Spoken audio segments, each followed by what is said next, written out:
Hey folks, David Stewart here. Hopefully y'all are having a great day. It's Wednesday, the 29th of April. And I have a little pull up in the comments, I guess, to if you want to care about what the talky portion of this stream is going to be. I'll talk about whatever as we get along here, but figured I'd throw that up for a little bit of feedback as to what people actually like to hear me talk about. And I can always make other videos on that other stuff too. Close winner for a couple weeks has been math makes people stupid. I did write an article about that not too long ago. That's basically, basic thesis is people's understanding of math has a short circuit when it comes to the real world, and in fact the media tends to use math to confuse people rather than to actually provide them with any kind of data. So people tend to get really, they become stupid in the presence of math. They don't understand what it means or how it works. And something that I've realized for a while, because the abstraction known as math, sometimes people get taught to interpret it in ways that don't actually make sense, in ways that go against what's natural and proper. They lose sight of what that actually means. Other options, libertarianism is dead. Now, that one, I'll probably definitely do some significant other documenting, writing some blog articles and stuff on that. And then The Last of Us Part Deuce. A little bit of drama surrounding that game recently. Basically, we had a plot leak come out, and the plot looks to be pretty crazy compared to what the original game had. Now, I will tell you that I never actually finished the original game, and that's mostly because I found the gameplay and just really the game itself not very interesting. I found the gameplay too boring, and I just really didn't care about the story at all. And so as a result, I just never finished it. Other people like it, and that's fine. So this isn't really a judgment against the game. It just didn't have anything that really drew me in. The Last of Us Part 2 looks like it's going to be kind of casting out the main thing that people liked about the first one, which is a story. And it seems like the story really wasn't even that good in the first one because it didn't really have a conclusion. I didn't really think it was good enough to finish because I didn't care about the outcomes. But that's kind of what that one's on. Libertarianism is dead. Basic idea there is libertarianism as a philosophy or as a political philosophy is rooted in a time period that is not this one, and makes sense and has arguments that are directed towards a time period that is not this one, a time period that is already gone and past and isn't recoverable. And so most of the arguments are moot because you're arguing over things that either don't matter anymore or are long past the point where the argument will have any kind of meaningful effect on the actual world out there, as well as some other things having to do with the different orders of social organization. That is, libertarianism is directed towards, or it's really only relevant towards the highest orders of social organization, the national, international, empire level, not really applicable to what people are doing locally. And in this current state of affairs, it's kind of confused as to what it's supposed to be doing. So if people want to hear me talk about that one, I can talk about that one. In the meantime, as people kind of filter in, get a few people on the stream, I'll answer some chat. Maybe we'll play a little bit. We'll do something in Obvlivion, and maybe we'll go from there. I just ate a bunch of peanuts, so they're all in my teeth. That's why I'm like, la, la, la. And if you don't eat a bunch of nuts right before trying to talk, that's the lesson there. Most people have higher than the average number of legs. This is true. Now, that's a really cool math statement, because obviously, I mean, here's how you arrive at it: is that the average number of legs is the total number of legs divided by the total number of people. Well, some people are not going to have 2 legs. They're going to have 1 leg or no legs. So that means the average is less than 2, and virtually nobody is going to have 3 legs. There might be some really extremely rare situation where somebody has like a 3rd leg because of some kind of weird conjoined twin syndrome or something like that. But that's going to be almost certainly rarer than somebody who has less than 2 legs, because amputations happen. People get, say, bone cancer, or they get injured and they lose a leg, or birth defects as well. Those are more common. So the majority of people, in fact, the overwhelming majority of people have more than the average number of legs, because the average number of legs is less than what the normative number is. This is one of those things I talk about with people hear average and they think normative, because they're taught to just equate the word average with normative, like normal, typical. So the typical number of legs is 2. That's not the average number. We see, the average American. There is no average American. There's a typical American. And the other problem with averages, of course, is that they don't include distribution data in most cases, which means that people are misunderstanding what the data actually means in most cases. So if somebody has, quote, average intelligence, you think that, that's just, it's kind of in the middle. And on an IQ scale, which is Gaussian by design, then that's going to be in the middle. But if you were looking at including all of those tails, like slightly above average might be still well within like the normative value. So a person of average intelligence might be anywhere within, 99% of people fall in that average range of intelligence, because we're never really taught how intelligence actually spreads out and how it's distributed. Secondary schools spend a lot of time teaching people math that they'll never use in the real world and avoid things like finance and statistics. That is also true. And when they do teach finance and statistics, you have to think about the people teaching finance and statistics at the secondary level, like the high school level, they're government school teachers. They're not economists. They're not people using the math in the real world. And there's actually, in a lot of cases, there's a disconnect when you look at, say, the higher education teaching of economics. Theoretical economics taught by theoretical economists who don't spend their time in the economy making money. So, their perspective is based on just looking at data and not really going out there and using the math actively.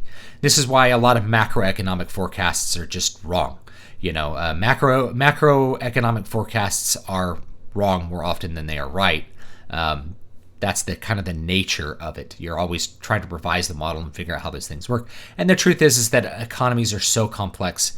It's kind of like predicting the weather. Like, good luck predicting the weather. Good luck having really strong predictions of economic activity well ahead of time. It's probably not going to happen, right? It's like people who are trying to predict the weather 10 years from now. Good luck.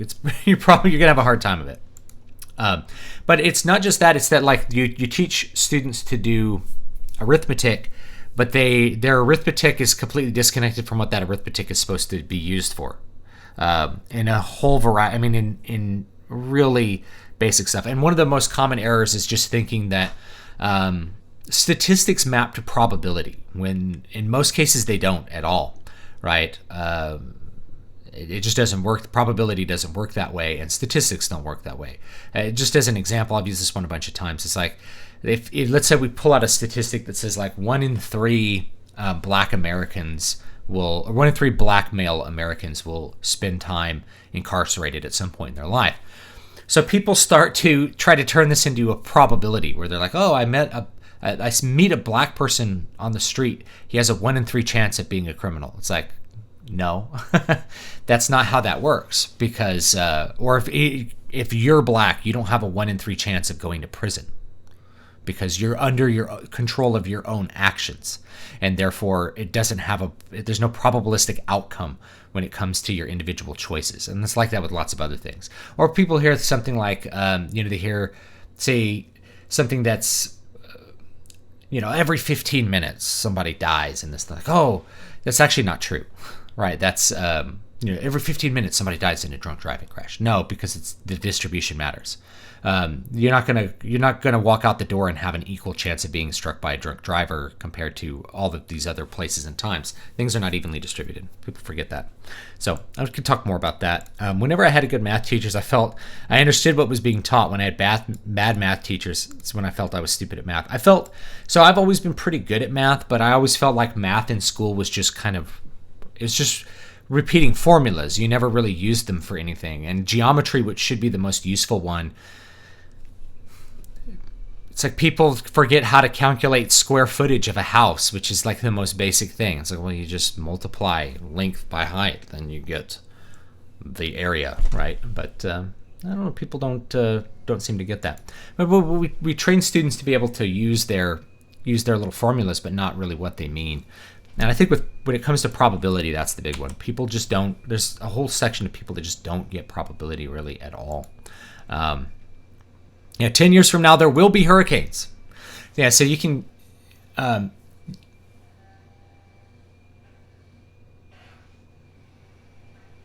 hearing something really weird outside.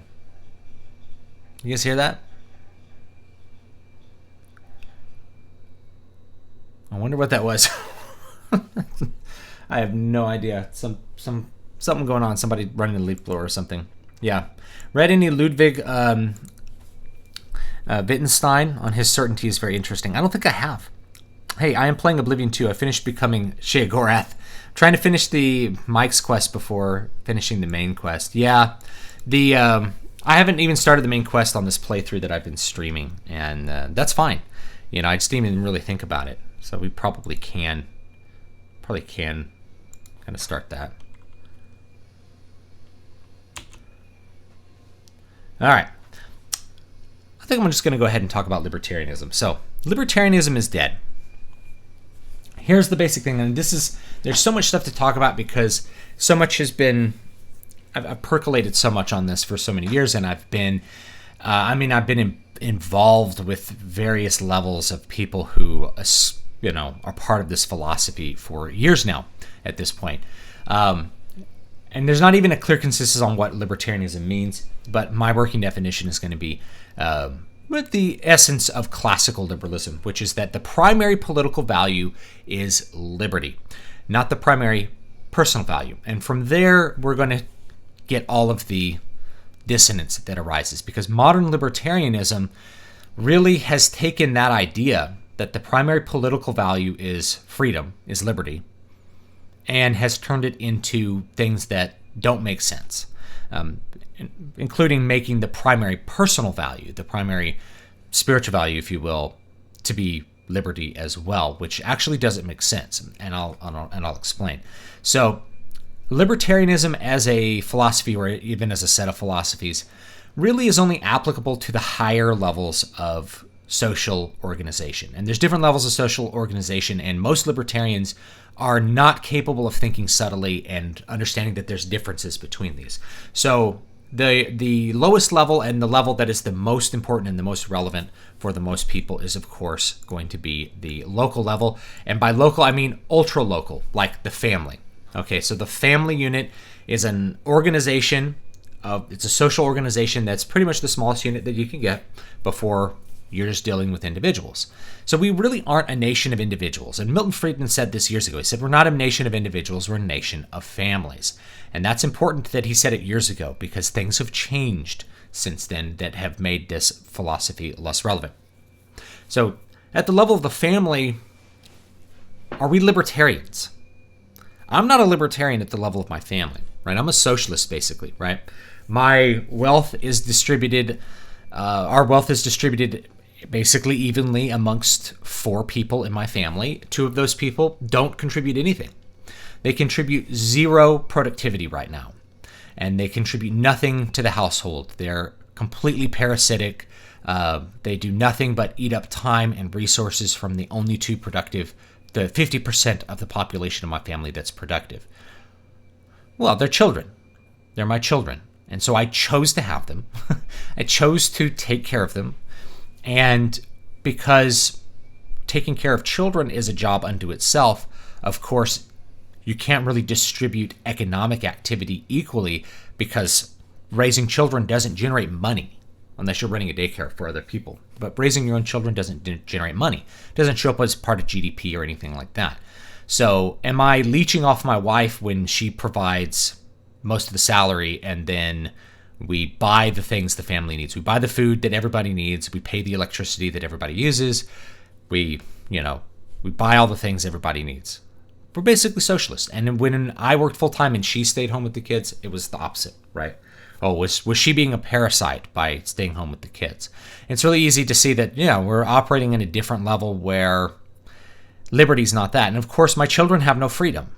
They shouldn't have freedom because they haven't grown their intellectual capacity enough that they can make their own choices. So I have 50% of the population that are parasites who are also completely not free to do anything that they want to do.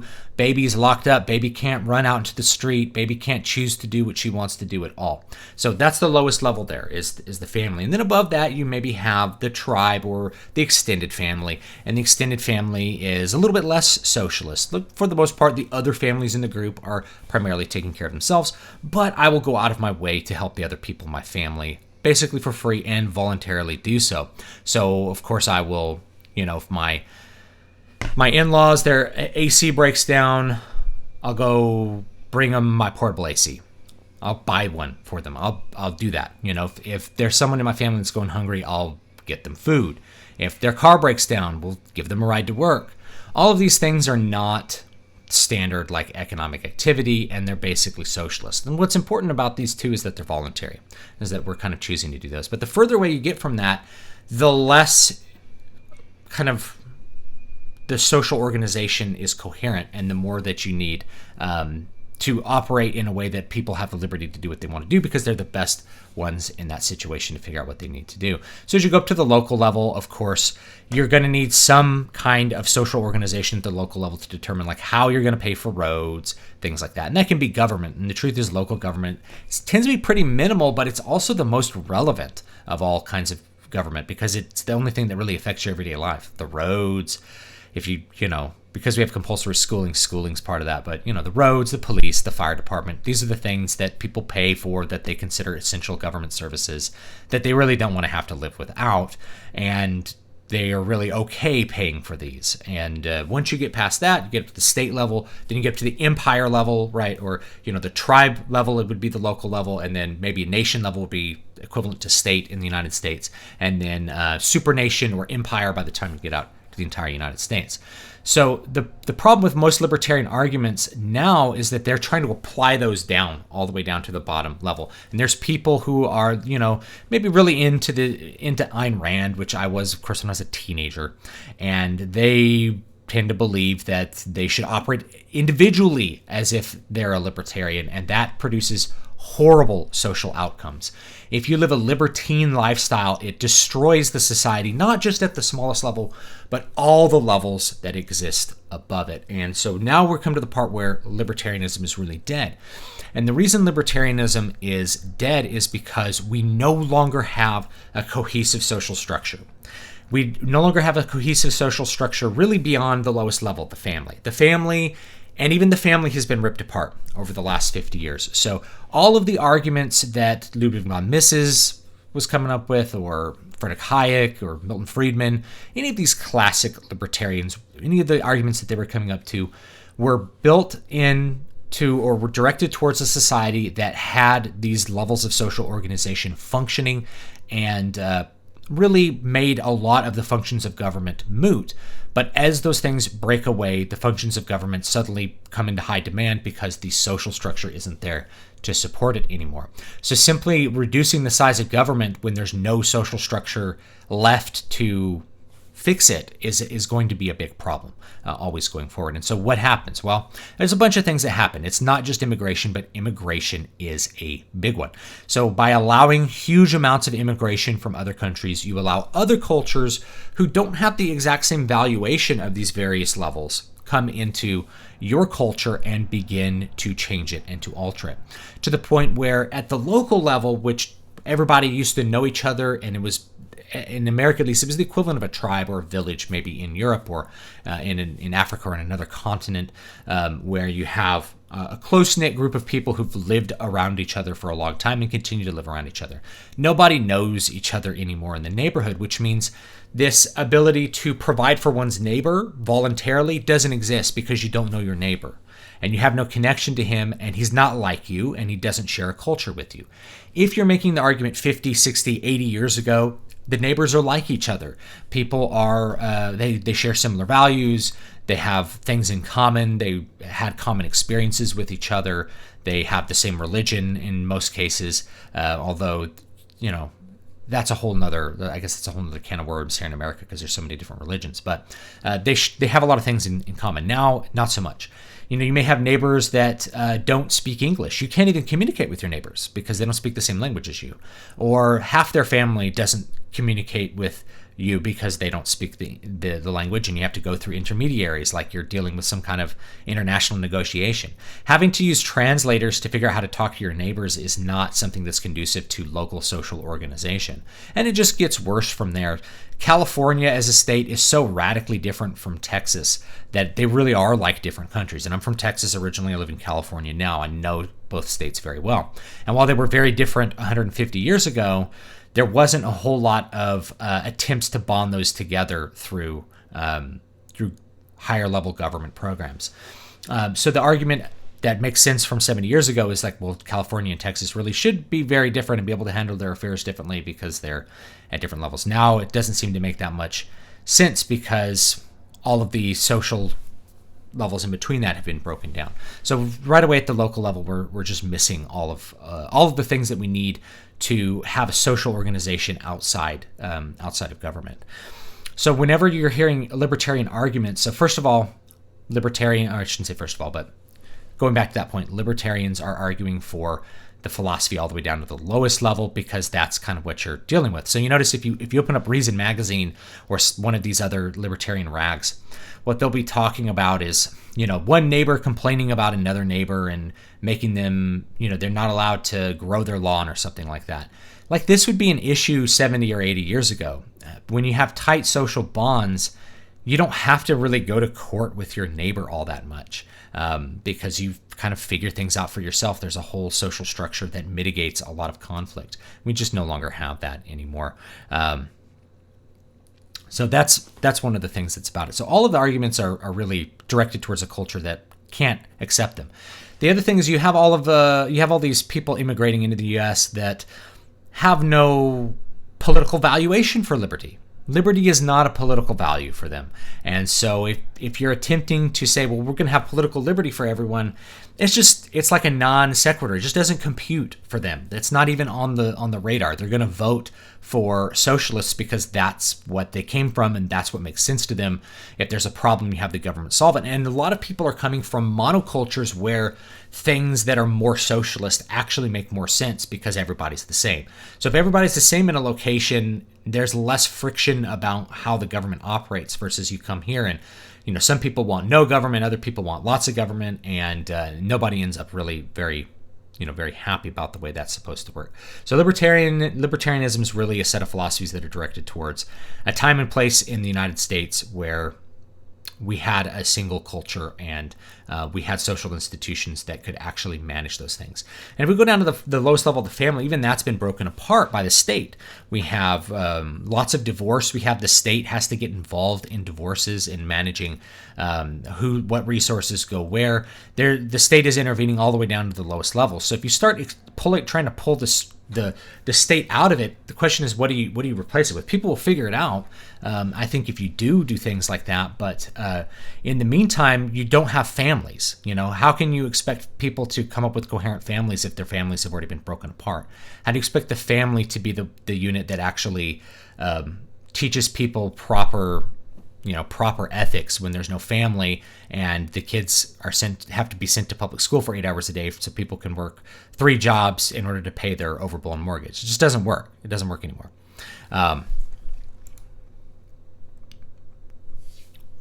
Okay, so let me take a look at I'm not sure which libertarians you're speaking of. All of the mainstream ones now. So like Reason Magazine as an example. Of course, the older ones always acknowledge that it's about family, but they're coming from a perspective where you have a single unified culture. And when you don't have a single unified culture, what you get with an attempt to impose libertarianism is you get nothing. You get balkanization. It just doesn't compute. It doesn't make any sense to try to have libertarian values when some large portion of the people will simply never accept them. It doesn't make sense. I mean, there are arguments that make sense for the highest level, that is like the national level, but don't really make sense when you get down to the local levels. Because I deal with more libertine stuff now. It's like if you have neighbors who smoke pot, well, no one in the neighborhood really likes pot, and they'd prefer if nobody smoked pot because they don't like the smell of it. Well, in the interest of freedom, in the interest of liberty, you let people do things that everybody else hates. Like, no, at the local level, then you shouldn't have that. But you'll notice that almost all of the libertarian literature is really focused at these little local spats that don't make any kind of sense. All right, let's take a look here.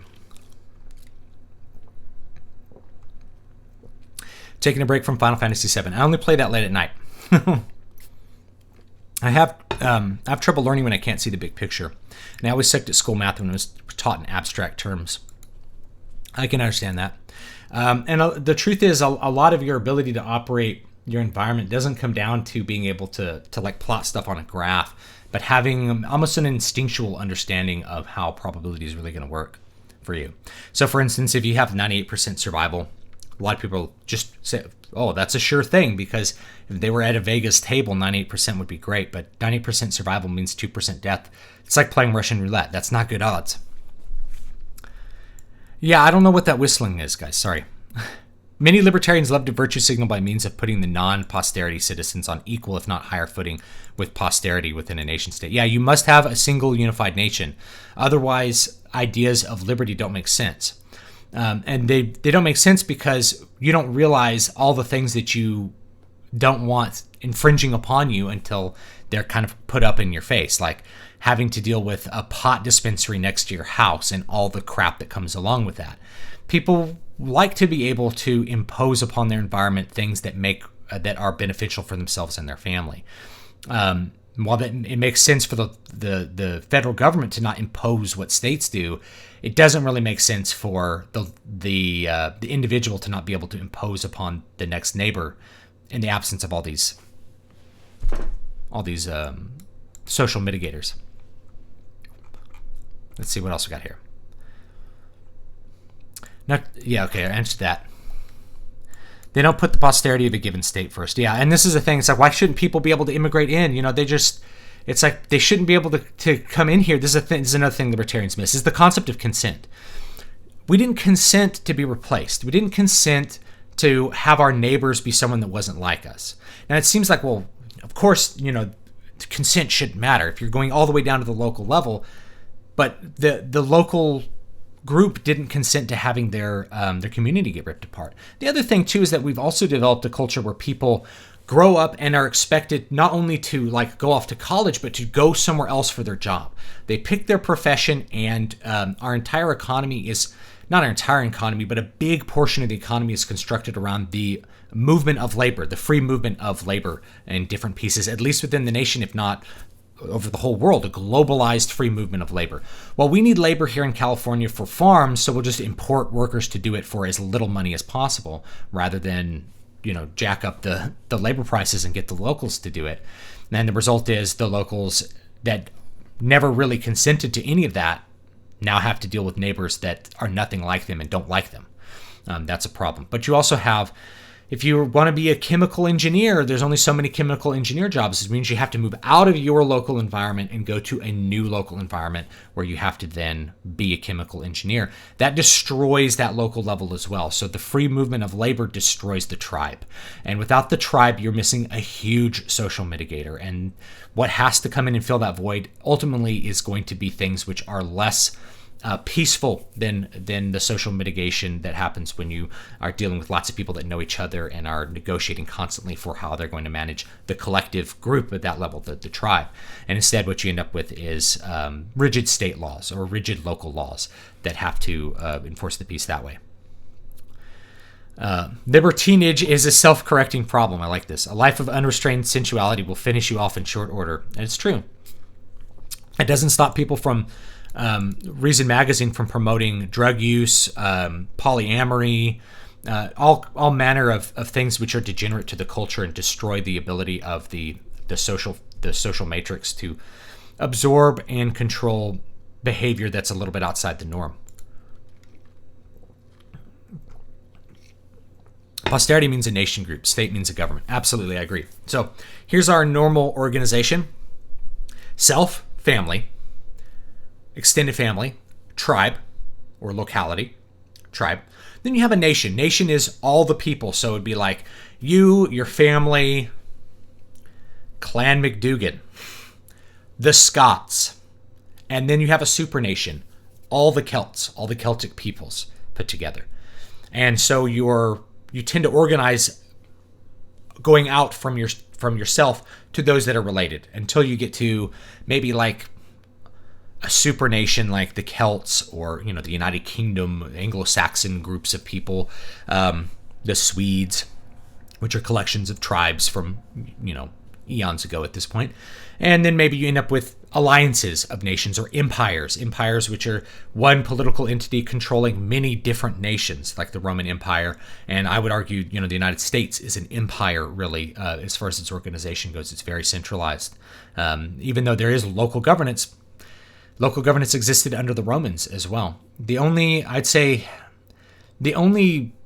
big difference is that there's at least nominally representatives that come from a state and go to the imperial government, go to Washington. But, they live in Washington. They're from Washington. They're really Washingtonians, I guess. All the entire Congress, the entire apparatus of state. And anytime somebody comes in from outside of that, it's a problem. That's just why they all hate Donald Trump or just anyone who's really not part of the Washington oligarchy. Let's see here. A lot of immigrants from places like Cuba became conservative or libertarian because they knew the evils of communism firsthand. Yes, but then they sent their kids to public school who then turned them into leftist protesters. So there's the flip side of that. I know a lot of conservative Mexicans, and I got nothing against individuals that are Mexican or anything like that, but what ends up happening is their kids get radicalized in school. Ron Paul is for border control because he believes you can't have a free country with open borders. You can't. Well, you cannot have unrestricted immigration into a welfare state. And Milton Friedman said this like 60 years ago or something like that. You can't. It doesn't work. It's an impossibility. The system will implode sooner or later. Why are the American libertarian politicians so strange? It seems to be a collection of oddballs. It's because they can't fit into the regular. This is another problem with libertarians. Another problem with libertarianism is libertarians themselves. They're all oddballs because anybody who's capable of thinking strategically knows that you have to operate in the party apparatus in order to achieve the most good. This is why Ron Paul and Rand Paul are Republicans. It's why Donald Trump is a Republican. He's not a libertarian. He's really like an old school Democrat, but you know that you have to hop into the party apparatus if you want to actually accomplish things. You have to think strategically and you have to think in limited terms. Most libertarians are so obsessed with thinking that the political philosophy of the primary political value is freedom is a personal philosophy that they can't operate in a normal strategic fashion. They can't operate in the party apparatus. They can't do things like compromise. They can't do things like play ball in order to get their objectives accomplished. They just won't do it because they think that they're operating on like a religious principle, not really doing it, not really looking at it as like politics as a means to achieve the ends that you're trying to get at. It's not the game of the possible. They go completely from principle, and so as a result, they're kind of oddballs. Like you had Gary Johnson, who made money selling pot. He's a drug dealer. Why would you run someone like that on the ticket? Well, it's because it's just a show. They're not trying to win. They know they won't win. The best that they can hope to do is to make the Republicans lose, which strategically is terrible, right? If you care about actually having your objectives be met, you should be in the Republican Party apparatus or whatever party is going to be yours and be operating that way. Same goes for the Green Party or for the American Socialist Party or something like that. They need to be in the Democratic Party, operating in those party lines in order to actually achieve more of their goals.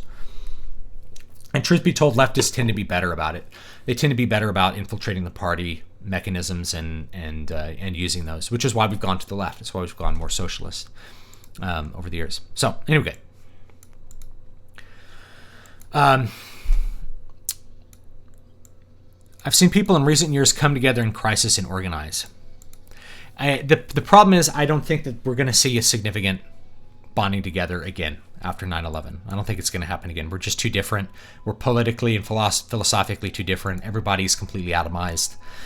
The collective level, which is normal, the tribal level, which is completely normal and natural for human beings, has been kind of torn apart in the American politic. And so, if you're looking for people to come together and be bonded, then they're going to need to have a reason to care about that other person. And if they don't, then it's going to be pretty minimal, or like you said, kind of temporary, and it's not really going to last very long, because the truth is we don't really have that much in common with New York. It's like New York is really upset that people aren't coming together to support all the people dying in New York. It's like, we spent 20 years crapping on the rest of the country with your media. We don't care anymore. People from elsewhere, we don't care. Gary Johnson is a phony. He supports all kind of big government politics. True, and he wants people, he said, bake the damn cake. He doesn't support individual religious liberty or things like that. And in truth, like, the entire Kate debacle is just an example of what I'm talking about. 70 years ago, there would be no cake debacle, because you would not be trying to enforce upon others acceptance of your individual pursuits, your individual lifestyle. It's like, I demand that this person bake me a cake. It's like your local people would never support you doing that. If you said, well, I'm going to sue him because he wouldn't bake a cake for my gay wedding, everybody in the local area would be like, well, we think that that's degenerate behavior and we're not going to ostracize you. You would never do it, because there'd be significant social consequences for trying to do that. It's only once we've ripped all that apart that people could even conceive of using the state power against individuals in such a dystopian way. The less in common you have with your neighbors, the less in common you have with the government as a result. So if everybody's the same, the government is made up of people like you with the same values as you, and it seems like there's a lot more harmony and a lot less dissonance when that happens, and so therefore worries about the power of the state aren't that significant, because the state power is usually doing what people want it to do anyway. It's kind of a weird thing. But I think libertarianism is one of those things from a transitionary period where we're slightly atomized into fully atomized. Fiscally conservative and socially awkward. I like that. Balkanized is the word you're looking for. Yes, balkanized is the proper word. And I think balkanization is the past, present, and future. I think we're going to see a lot more people locally organized ethnically, and certainly philosophically, politically, religiously. I think we're going to see a lot more micro communities as we go. They may not exist like in a neighborhood, but in a town, there's going to be a micro community. And we see it now. There's a community of Armenians around here, and so all the Armenians know each other. They're a little community of Armenians, and they do their own Armenian things. They go to Armenian churches. They have their own practices, their own way that they do weddings, their own way that they organize their families, their own way that they deal business with each other. That's what they do. It's their own community. And I think white Americans who were part of this majority culture don't have that balkanized little tribal mentality yet, because they've never needed it. Everyone had just been like them for so long. We don't know how to adjust. We don't know how to make those little communities where everybody else that's coming in, immigrants coming in, they make their communities. Religious minorities make their communities. It's the people who were, the basic, white Anglo-Saxon Protestants. You can't really, the WASP community never was a thing that people had to create in order to serve each other's interests. So I don't know what we're going to do about it in the future. Country being divided is not new. That's true. A bunch of people were against the American Revolution. Also true. The Civil War was caused by a huge split in values. Also true. It's true, but I think it's, I hate to say current year is worse, but there was more in common, I think, in the past than now. A lot more in common. California will not secede, Gershin. It's just, that wouldn't really happen. I would support it. I think California would be best if it was broken up into smaller states.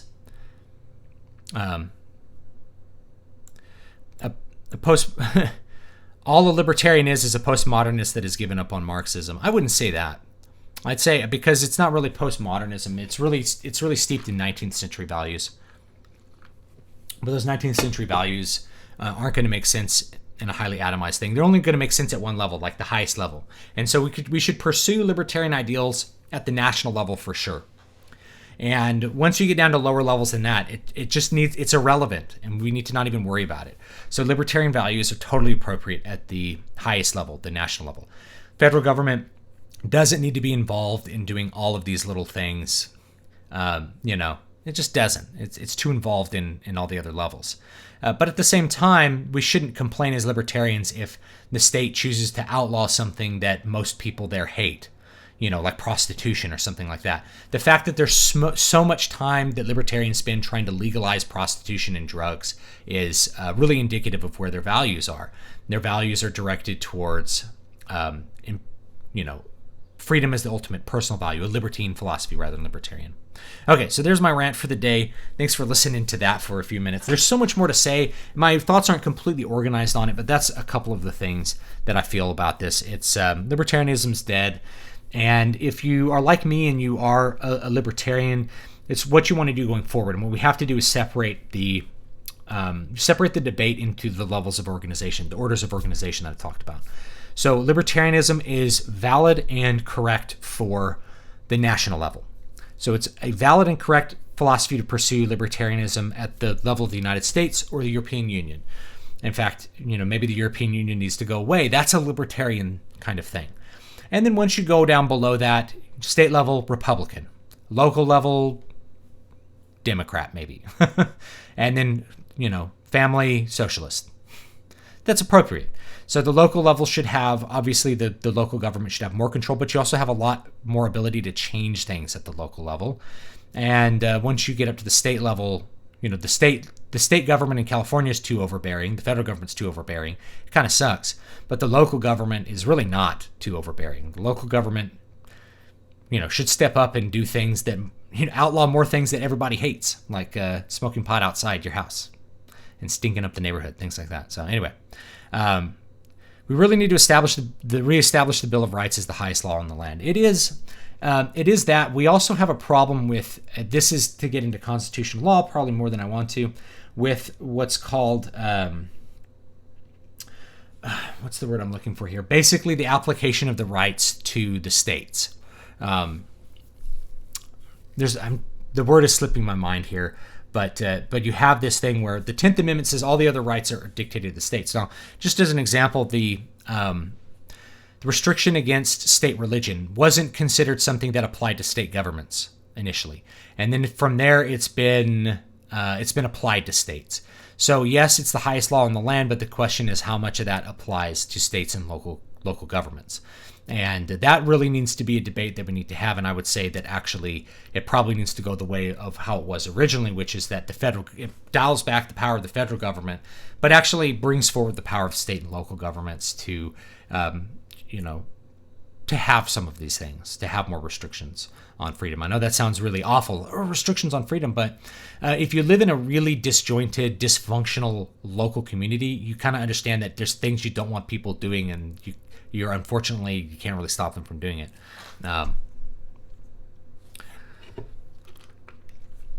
But this is just it. It's smoking pot outside via libertarian philosophy. You could use property rights saying that you're polluting someone else's property. Absolutely. This is great. And this is, Milton Friedman made this. It's like, hey, if your factory's making soot and it gets my shirt dirty, you got to pay me for the right to dirty my shirt. Okay, these are called neighborhood effects. And neighborhood effects are usually ignored by libertarians. So that's an absolutely great example right there. But we're dealing with stiff local ordinances and state ordinances which aren't flexible in that same way. They're not flexible in the way that it would socially be flexible. And I have to kind of lean on, kind of hope that people are neighborly and just respect their neighbors, because there's no one that can enforce that respect upon them. Or like if you have someone who doesn't cut their lawn and it looks bad, it's like, how do you make them cut their lawn? And it used to be you just be like, Bill, you should cut your lawn. You'd make them feel bad about it. Now they're like, I don't even know you. A large part of the reason that many libertarians want to legalize drugs is they believe that the drug laws kill more people than drugs do, much like Prohibition did with alcohol.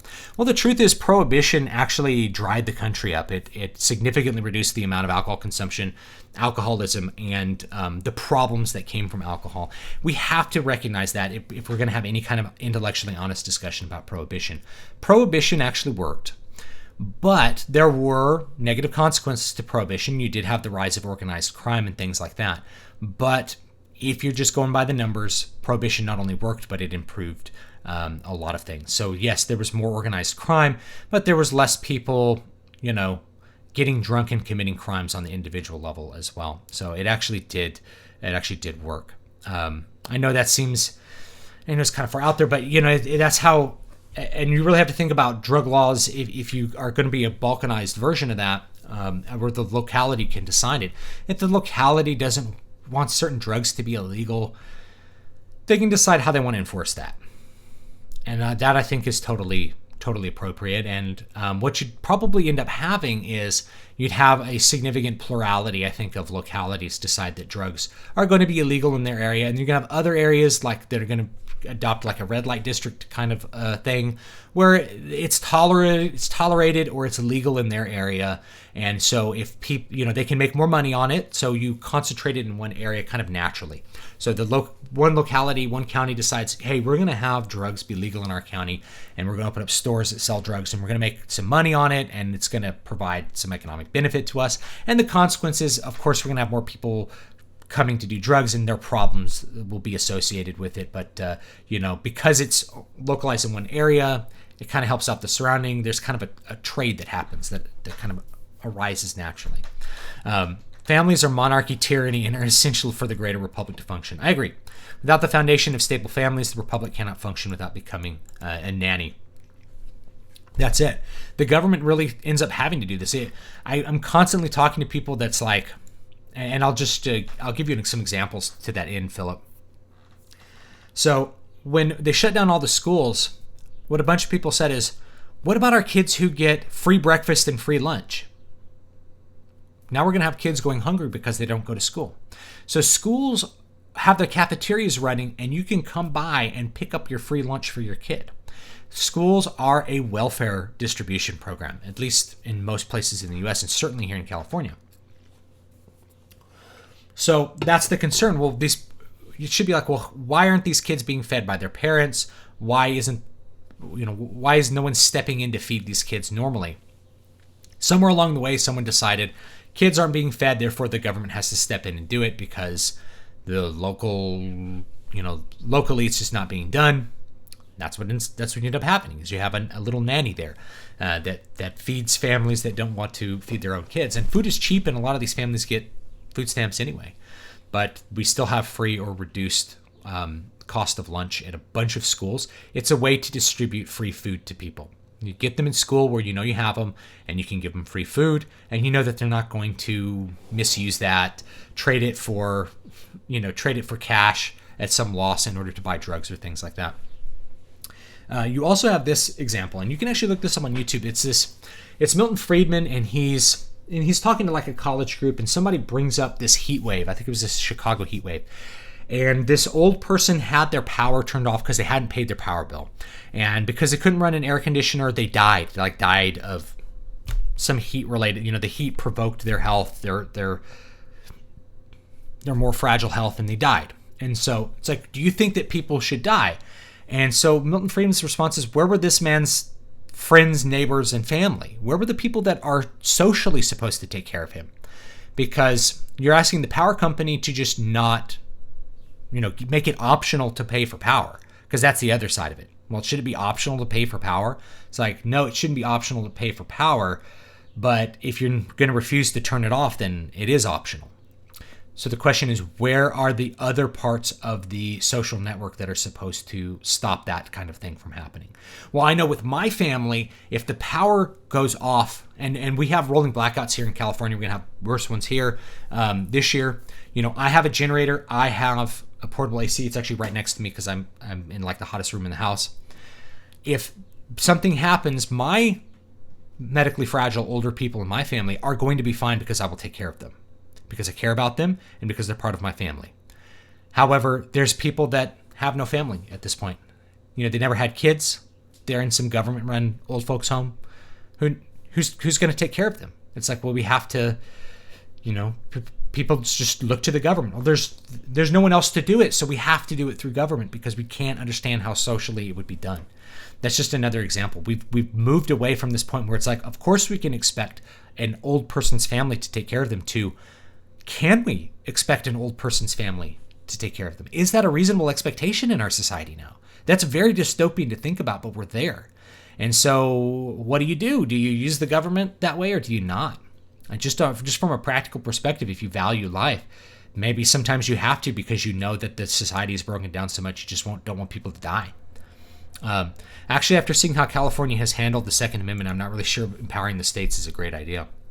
Well, I mean, I wouldn't say that it's all good or all bad that you've incorporated, I think they're called incorporated rights. You've incorporated certain rights down to the state level, saying not only does the federal government have the Second Amendment, the state government has the Second Amendment. There's benefits and there's consequences to both. If we look at, say, prayer in schools as a violation of separation of church and state, in a monoculture, in a unified culture where everyone has the same values, traditions, and religion, prayer in schools is a non-factor. You don't even have to think about some sort of constitutional restriction on separation of church and state because the state school represents the locality perfectly. Everybody's the same religion. Why would you not have prayer in schools? No one would object. Anyone that would object would have negative social consequences to it. But now it's different. I have people that are on the next door social network complaining that kids are writing Bible verses on the sidewalk outside their house. They're complaining about that. They're writing that on a public sidewalk. It's like, shut up, Karen. You don't get to talk to the manager. Shut up. Everybody here is a Christian, and we're going to write Bible verses on the goddamn sidewalk. Sorry, not goddamn sidewalk. We're going to write messages on the sidewalk we paid for. At the very least, the people owning the house have paid for the sidewalk in front of their house. If we're gonna look at it that way, just because you paid the government to build the sidewalk doesn't mean that you don't have ownership in it. And that's another thing too. It's like, well, if we paid for it, therefore we ought to have some access to it. It means I should be able to write my Bible verses on my little section of sidewalk. Thank you. What are your thoughts on the argument that the degree to which drug-related organized crime has grown today outweighs both the prohibition-era crime and the harm of drugs themselves? Well, I think that you can make a very significant case for that. And I think the thing is, libertarians tend to be very binary thinkers. It's not just libertarians, but lots of people in politics. But libertarians, when it comes to drugs, are very binary thinkers. They're like, we should legalize all drugs because, there's significant negative consequences to jailing people for drugs. It's like, well, what about something that is not what we do? What about doing something differently, but something that doesn't just say that people can walk down the street smoking pot? Because we deal with full legalization of pot, and it's not very. I don't like it locally. I don't like it. I don't like it in my communities. I don't like it. They opened up a pot dispensary around the corner from like my brother-in-law's parents' house. This is a really nice neighborhood. No one wants it there. Nobody consented to having it there. They want it gone. But, because private ownership, they don't have any say over what kind of businesses are there and what kind of people get pulled in. You have to have armed guards outside this dispensary all the time because people are wanting to rob it constantly. So you're just bringing crime like directly into your neighborhood with the presence of that. It's like, you have to be able to have some harder decisions about that. So I think you can make a really good case, and I think lots of people have made a great case that drug laws in general have more negative effects than positive effects, at least the way that we execute them. But I think that you can't look at it as an isolated issue either. It's more subtle than that. The drug prohibition, how does it relate to our culture here? We have a culture of people that are different from each other. Would drug prohibition be a thing if we didn't have so many people that were not originally from the U.S. here? Would we have, if we had fewer immigrants from Central and South America, what would our drug problem be like? Are they bringing this in? How is the drug problem? If drug problem is very concentrated, say in black communities, and it affects them more disproportionately, can you change the way that you do it rather than thinking like, oh, we're just going to legalize everything? It's like, well, what does prohibition mean, and can you do it in a way that's less harmful? In other words, like locking up somebody for years because they were selling a substance somebody else wanted to buy doesn't really seem very just or fair. But at the same time, just letting everybody buy and sell whatever they want wherever they want will also have negative consequences. And more importantly, it's not what people want in their communities. They don't want their kids on drugs and things like that. So I don't think of it as a binary issue anymore. And I think if you're trying to turn it into a binary issue, it indicates lack of subtle thought. There's more to it than that. If the American posterity were given tax cuts and other benefits to have more posterity offspring, do you think they would? I don't know. Boy, that is a great question. I think it has worked in other countries, though. I think some European countries were doing things like that, and like they had a baby boom. So maybe it would work. I don't know. But I also know that like immigrants come in and have as many kids as they want, and they're not getting tax cuts for it, really. Including immigrants that make a lot of money, like from India.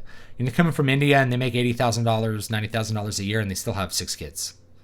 So why aren't the Americans doing the same? I think it's a values thing, really, and I think they're less propagandized to believe that family's bad or that kids are going to suck up their time and be bad. There's a strong anti-family agenda in the media, and I think it mostly comes from people who are childless, who've made that decision and then are kind of proselytizing their decision not to have kids. My mother-in-law's name is Karen. My wife laughed so hard when I showed her the Karen meme. We may have found the original. It's funny because like all the people, I've known so many Karens, and they were all Karens, and they're all in their 40s now. All a little older than me. I'm actually, there's a secret project book that I'm going to come out with that I may not tell you guys about because it'll be under a pen name. But there are many Karens in it, and they're all named Karen. It's kind of a joke. I was a libertarian, read Atlas Shrugged, Misses, etc., but I think it's socially undeveloped. I'm more of a paleocon now. Yeah, me too. I'd probably go more than that. And the thing is, conservative doesn't work either because we haven't conserved anything. We're like revivalist. Really, what we should be calling ourselves is ophthalmales. We're for the good.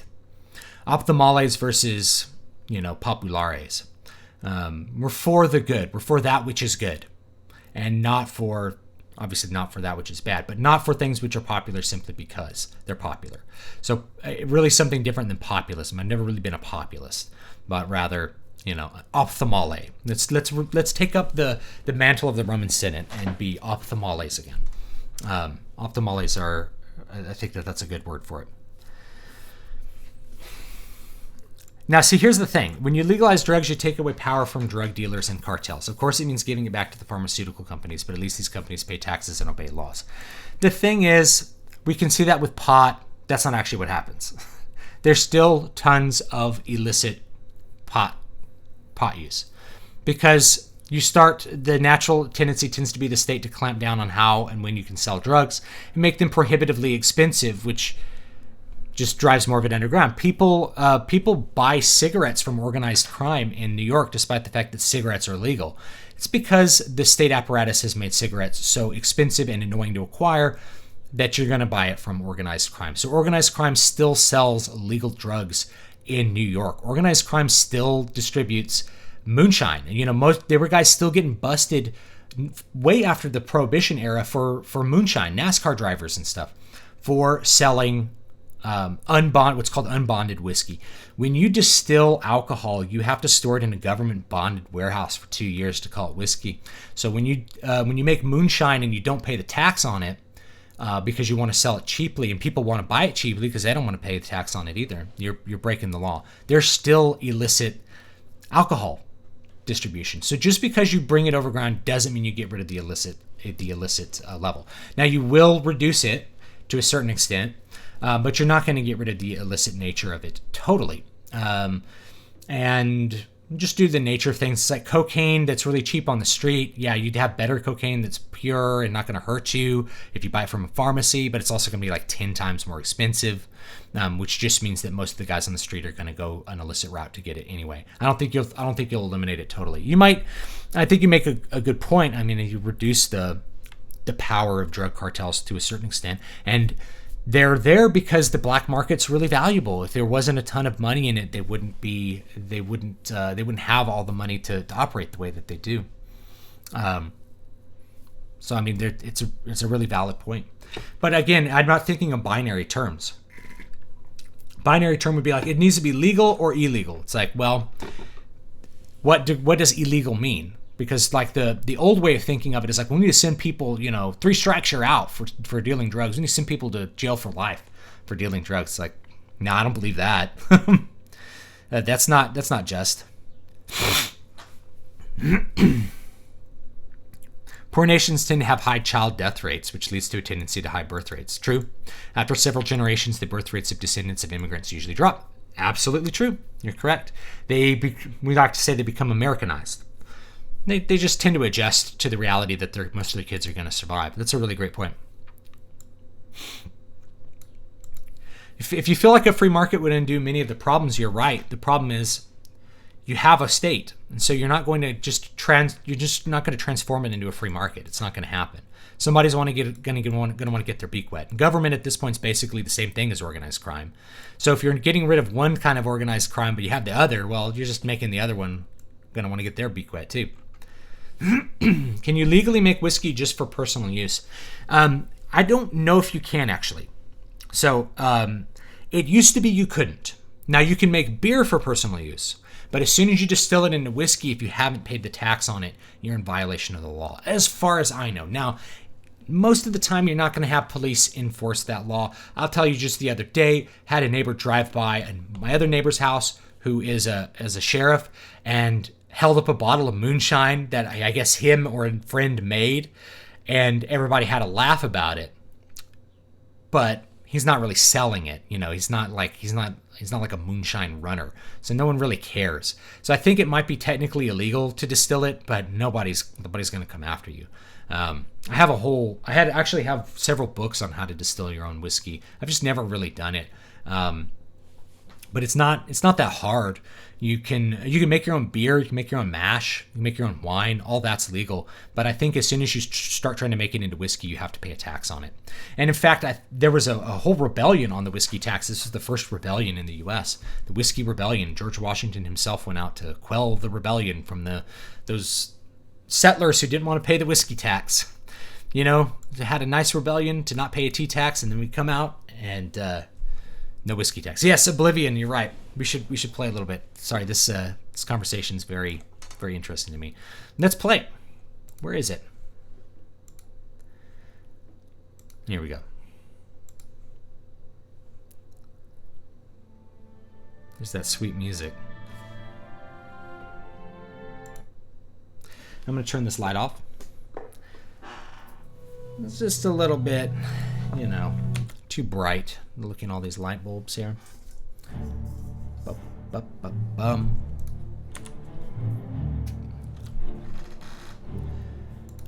Now, I think we have a mission to go kill a pirate. I've got in with the Dark Brotherhood. But since we're in Shadenhall, I might do the Mage Guild thing here. I wish to welcome you to this sanctuary, my newest brother. I welcome you to our family and this sanctuary. May you find yourself at home here in the loving embrace of Our Lady. Nice and cultish. I like it. I like it when they make cults really feel like cults. The Maria Elena, you say? Yeah. I've seen that ship. There's a unique balcony at the stern. My guess is it leads to the captain's cabin. Yeah. Could so there's 2 ways to do this mission. You can hide in a box, or you can jump onto the balcony. About this sanctuary, but he is offered much gold as well as other incentives to keep his mouth shut. It's kind of like the Guild of Assassins. You don't kill the leader. What you do is you sneak into his house at night and you plant a dagger in his pillow to let him know that you can kill him whenever you want to kill him. If it is the newest member of the family, let's get one thing straight. What mods am I running? Better Faces and a whole bunch of other mods that I don't even remember. I'll sell you equipment, but only because Chile is making me. Yeah, Russian Lizard. Why do Khajiit always have such bad breath? 'Cause they're always licking their butts. This guy has some cool spells. Hurry it up. Void Gazer. Will of Sithis is a good spell, but that's expensive. Let me see if... What else does he have for sale? Oh, these Hands of Midnight are really cool, by the way. If you have like a Punch Wizard, these are great because they have Chameleon. They have sun damage on them, but if you're a vampire, you got to worry about that anyway. Resist normal weapons. They're really good. We have the Eye of Sithis. It has some really good stuff. The Bow of Infernal Frost is actually quite good, but you can see it's a little bit pricey. He has Poisoned Apples. You can actually get like infinite of these from Vincent Valtieri's hideout. And he sells lockpicks, which is good. We should get like 10 of those. And let's get a... Actually, let's do some speechcraft. Oh, can I not... I can't do that with him.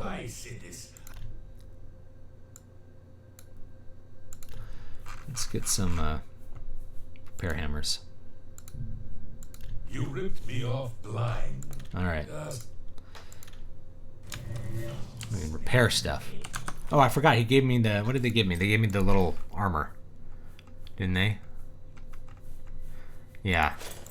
Now I can look like an assassin. Sneak, Illusion, Marksman, Blade, and Acrobatics versus Personality, Athletics, Fatigue, and Health. Both are really good. Probably keep the hood on for sure. Okay. Let's go kill this guy. This setup here. The conversational shift was like an Infinity Gauntlet snap. Yeah. Sorry. I was like, yeah, let's move on. Next topic, Obvlivion. I don't like to rant too much about like the death of libertarianism because it's just a thing. We're just talking about the wrong stuff at the wrong levels, and we just need to talk about the right stuff. The federal level, it's totally appropriate to think in libertarian terms. Like, there's no reason to be like federal drugs. I mean, there's reasons that, I mean, but I don't think they're great reasons for federal drug schedules, things like that. It's too much. All right, where's the Mages Guild? Let's look at my local map. This is always a thing in like Morrowind. Is like, where am I? You just have to pull up your map every few seconds. Where am I going? Riverview. That's the house I think that you can buy. It's this one.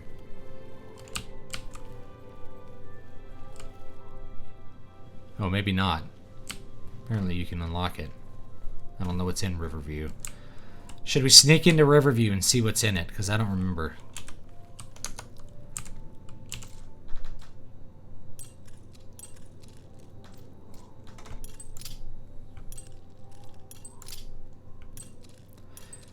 Let's sneak in and we'll we'll see what's in it. Got a little impatient.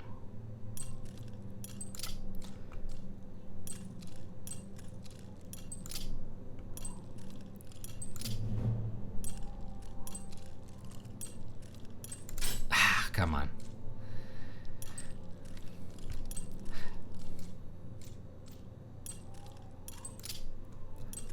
Let's get in that last one. So you got to do this till it goes slow, and then then it's really easy to get it to click, you know. Oh, and that one went slow, and I still messed it up. So interesting to watch. Let me break my lockpicks.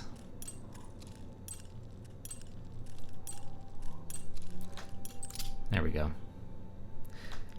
Do you think the state should even be involved in the concept of marriage? I don't know. Oh, $10 from Mike Brownie. Thank you.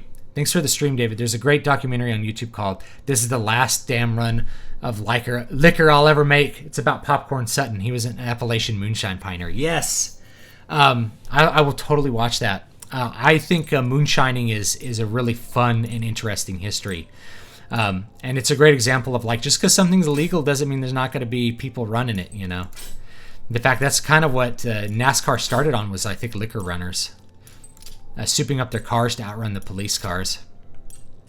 I don't know if that's just like an urban legend or whatever, but that's what I've been told. Alright, I am failing at this lock.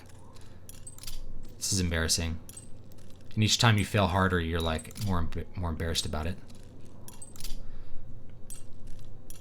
There we go.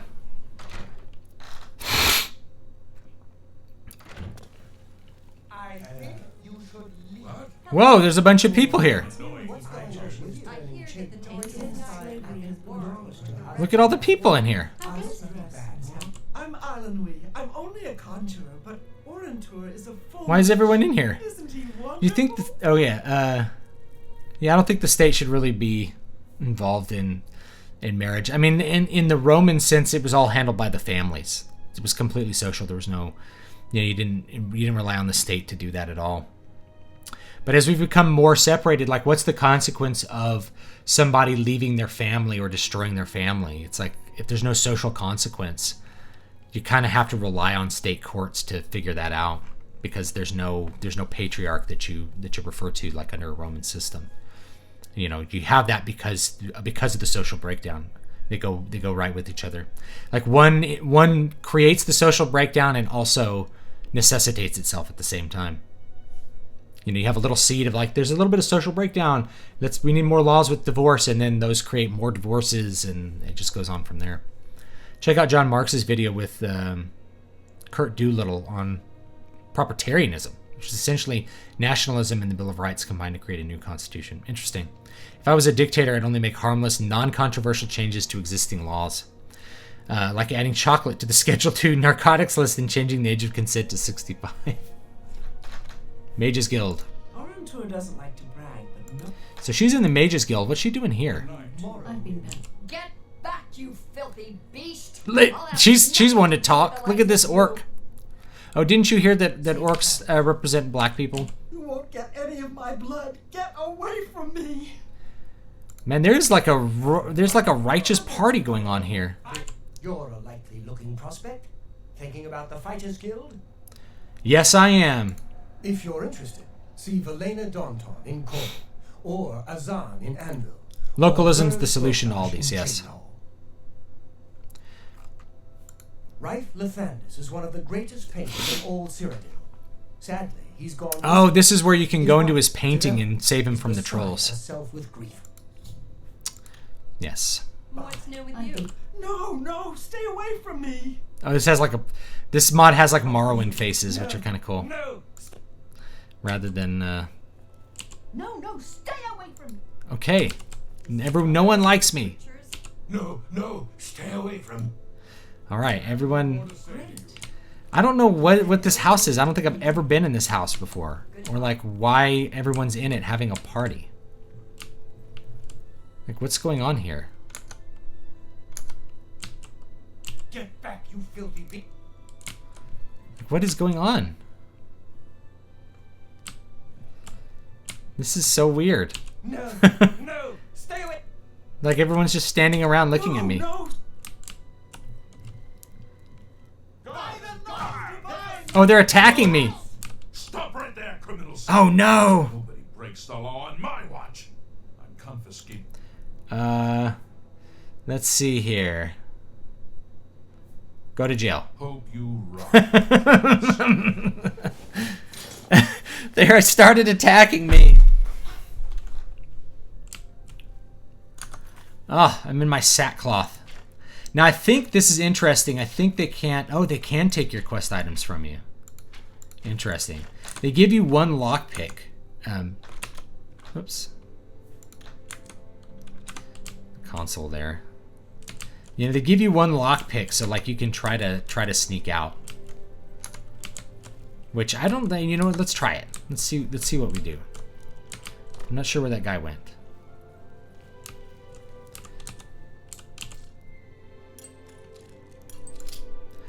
You always manage to like hide one lockpick, and if you can get out, then like, what do you do?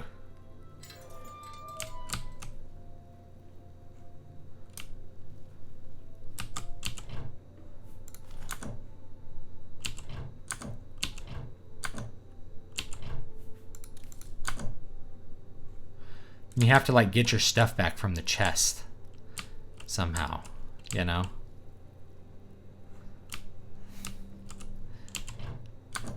But if you serve your time, I think the Thieves Guild will contact you and say like, hey, can you wanna join us? And you're like, yes, I would like that.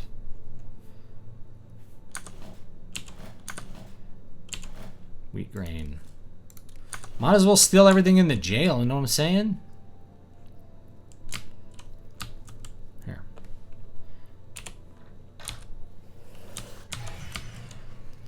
Since I'm a vampire, I can turn on my like life detect. See these guys through the walls.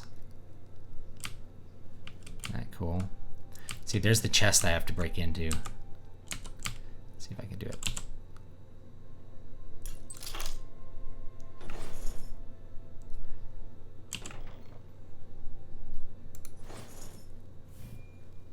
Oh, he's attacking me. Did I get all my stuff back? I did. Now, what do I do?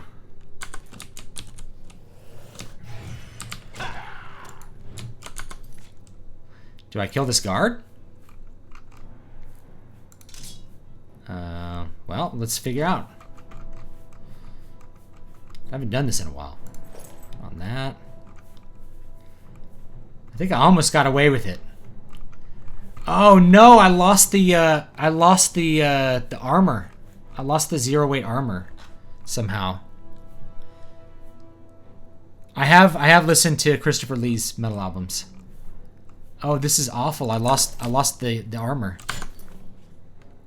What am I gonna do?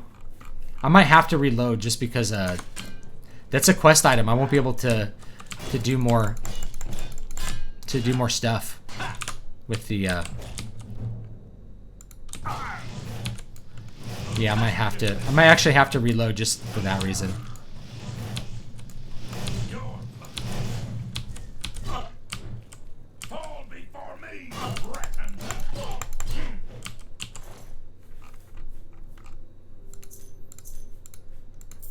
All right. Now, is there another chest that like has my stuff? This might be one of their bugs where like if you I'm missing that other the other quest item. The blade that you get for the Dark Brotherhood is also missing.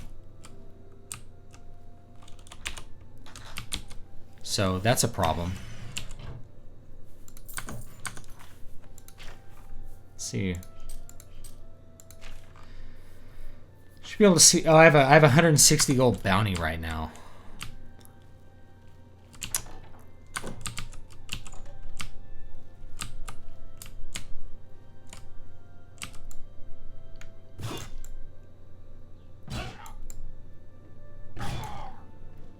Got him. Well.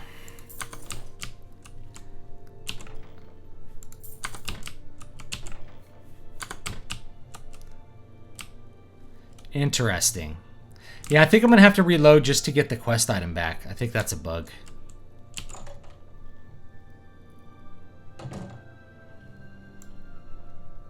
Help! It's all over.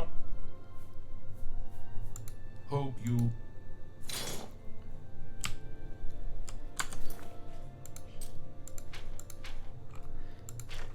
Yeah. I think I'm going to have to load that. Just because you start losing your quest items. And you need to have that quest item, the Blade of Woe. Yeah, that's a weird bug. I don't know why that happened. Maybe if you serve your time, you get your quest items back. So that could be something else. I don't know why everyone's in this house though. Like, I don't know what that's about.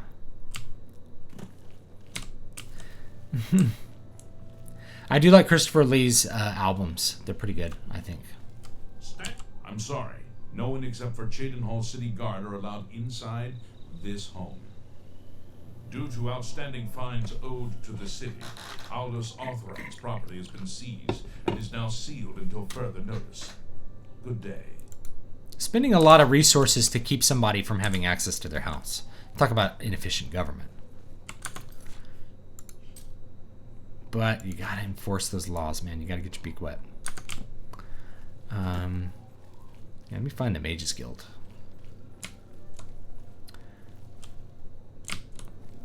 Is everything all right? You're looking a bit ill.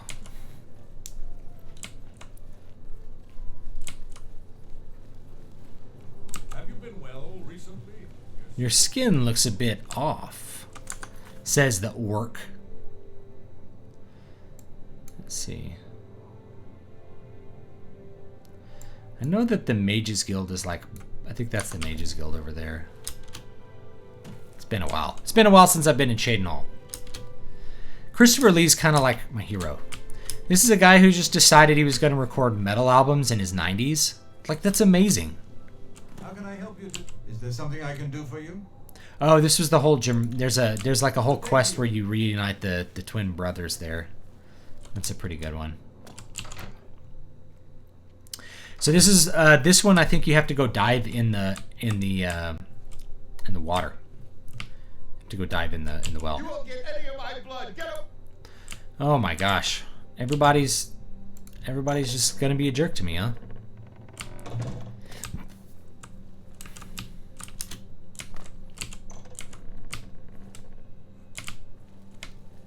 I think I'm probably gonna have to drink some blood to be able to talk to anyone in here. Can you dual wield in Obvlivion? No, you don't, and you don't really need to. And dual wielding in Skyrim sucks. So I really think the weapon and combat in Oblivion is just much better. It's much more fun. You can do a lot more mixtures of stuff. You can use magic and you can use your weapon all at the same time. And it really enables, like... You won't get... Oh, come on. Will any of you guys go to sleep? You guys are up at 1 in the morning. Go to sleep. My daughter was up at 1:30 in the morning last night. Feed on a beggar. Yeah, I can do that. Come on. Someone's got to be asleep. Go to sleep. Go to sleep. He's asleep, but I can't get into his door. Someone's asleep up there. Let's go up there and drink his blood. You won't get any of my blood. I don't want your blood. You're probably paused or something. Islandweed. Islandweed is a great name. I think my wife wanted to name our daughter that briefly. All right. Oh, this one has lots of potions sitting around. We should just take all those potions. So those are money. Money, money, money. Hail. They charged me 5 gold for living. These people do not sleep. All right, let's wait around till morning. 7 hours. I should just go to sleep. Is there an empty bed? All right, you're getting up. I'm gonna sleep in your bed. Thanks for getting out of the bed. It was party central in that one house. Yeah, I don't know what was going on. They were all standing there like, did I miss something about their behavior? They having like house parties every night? I hope I can help. Whoa, you look totally goth. With this face mod. Ever since Ulrich Leyland took over the captain of the guard post, this city's gone downhill. It's getting almost scary to walk the streets. The guards have imposed new, ridiculously heavy fines for every infraction under the sun. By the way, guys, I did get Marwin working on the phone, so I'll show you guys that this week if you want. If you want to get Morrowind on your phone. And it actually works really great with the gamepad. So Nothing we can do about it, really. I'll be looking into setting that up. Showing you guys how to do that. So you can play Morrowind on your Seems the phone. most outspoken against Ulrich his And it's if you already own Morrowind, it's free. And if you want to buy it, you could probably get it for like, you know, $10 or something. Be seeing you. A pleasure to. That's Falcar's response. Okay. I'm going to talk to Falcar. Farewell. So yes, Morrowind for your phone. You don't have to play crappy mobile games that want to extract as much money as possible from you. You can What is it, assault? play Morrowind. Don't tell me you're here for a recommendation. I can only imagine sleeping in Oblivion as an awkward cultural practice. At least they go to sleep. And this was a big deal when this came out, because in Morrowind, the NPCs stood in the same place pretty much always. They were always standing in the same place. Most of them. You know, there was like Mages Guild people that just stood in the corner all day, every day. And you just kind of had to let that go. Don't waste my time if you're not ready for this. Are you prepared to do what is necessary to gain a recommendation from me? I am. Yes, I'm ready. Very well. We shall I'm see ready. how prepared you actually are. Well, There was a Morrowind particular combat ring works of well on the birds phone testing some because it's all that dice roll stuff. So a lot of the gameplay stuff works just fine on your phone with touch controls. If I didn't know better, I'd say he purposely Although forced it I will down say my it's a little hard to throat. juke around Why mages. he would do such a thing is beyond me. You will retrieve this ring for me. Should you manage to do so, I shall consider sending a recommendation Yeah. to the university. Definitely in early levels in Morrowind, if you can juke around all the mages, it helps. Mages will own you early in Now get Morrowind. moving. Did you know that Christopher Lee was also a World War II intelligence officer? I did. He was in the SAS, I think. He had Peter Jackson fix a Lord of the Rings sound effect because he knew what people really sound like when they're stabbed. Yeah, if they're stabbed in the lungs, this is what they sound like. Is what he told him. You know, it's like if someone gets stabbed in the lungs, this is what it sounds like. You know, and it's like, oh, okay. It's not a normal ring, you see. You may find it slightly difficult to carry. Don't say I didn't warn you. My character went on a mass murder spree after actually trying to sleep and work. You know, that was a funny thing in Skyrim, was that you could you could chop wood and get like 5 gold. And you very quickly learn like chopping wood is for chumps. It's a, you know, that's awful. Now, actually, what we need to do here, we need to unload some of our weight. Because this ring of burden is actually super heavy. So I think it's 100 pounds to pick up this ring. So let me find some stuff we can just kind of dump on the ground here that we don't really need that bad. Probably dump like potions and stuff. I still have the rusty iron bow. I'm surprised. I need a better bow. Put that on the ground. I think I need to unload like 8 more pounds. Put those fur boots on the ground. Don't need those anymore. For right now, anyway. And we can actually use that potion. It's a potion of feather. We'll actually use that. Alright. So all that stuff's on the ground right there, and we'll come back and get it in a minute. Oh, I need to get the key from what's-her-face. Alright. Fine, we'll go do that. Honest pay for honest work. Shit pay. Assassinating the Emperor equals lifetime gold. Yes. I'm Treva. My family didn't approve of my... I admit, profaning the remains or souls of the dead is just wrong, and knowledge is the key. Have a look at my wares. See if he's got I'll any show good you stuff. something to suit you. Water walking's pretty cool. I'm gonna grab that.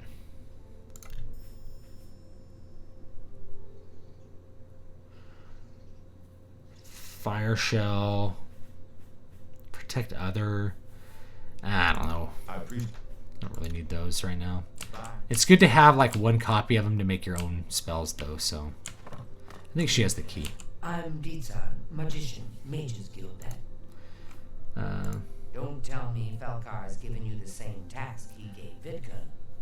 Oh, dear, I'd say more, but... Well, Falcar is the ranking member here, and I don't feel comfortable talking about him. I'm sorry. I'll tell you what. Find me when Falcar's not around, and then we'll talk. After we've spoken, you can have the key. Believe me, this is important. Alright.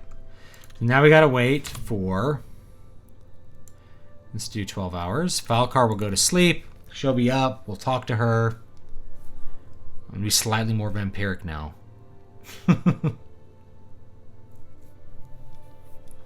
Yeah, Christopher Lee is kind of a hero. I mean, he did so much with his life. He kind of pursued. He kind of did what he wanted to do. Just all the time. Like, it's great. We can talk so long as Falcar is out of earshot. If I didn't know any better, I'd say he's trying to get you killed. I love the saturated colors of Obvlivion, by the way. Look at all this green. Like, this looks really cool. I just like it.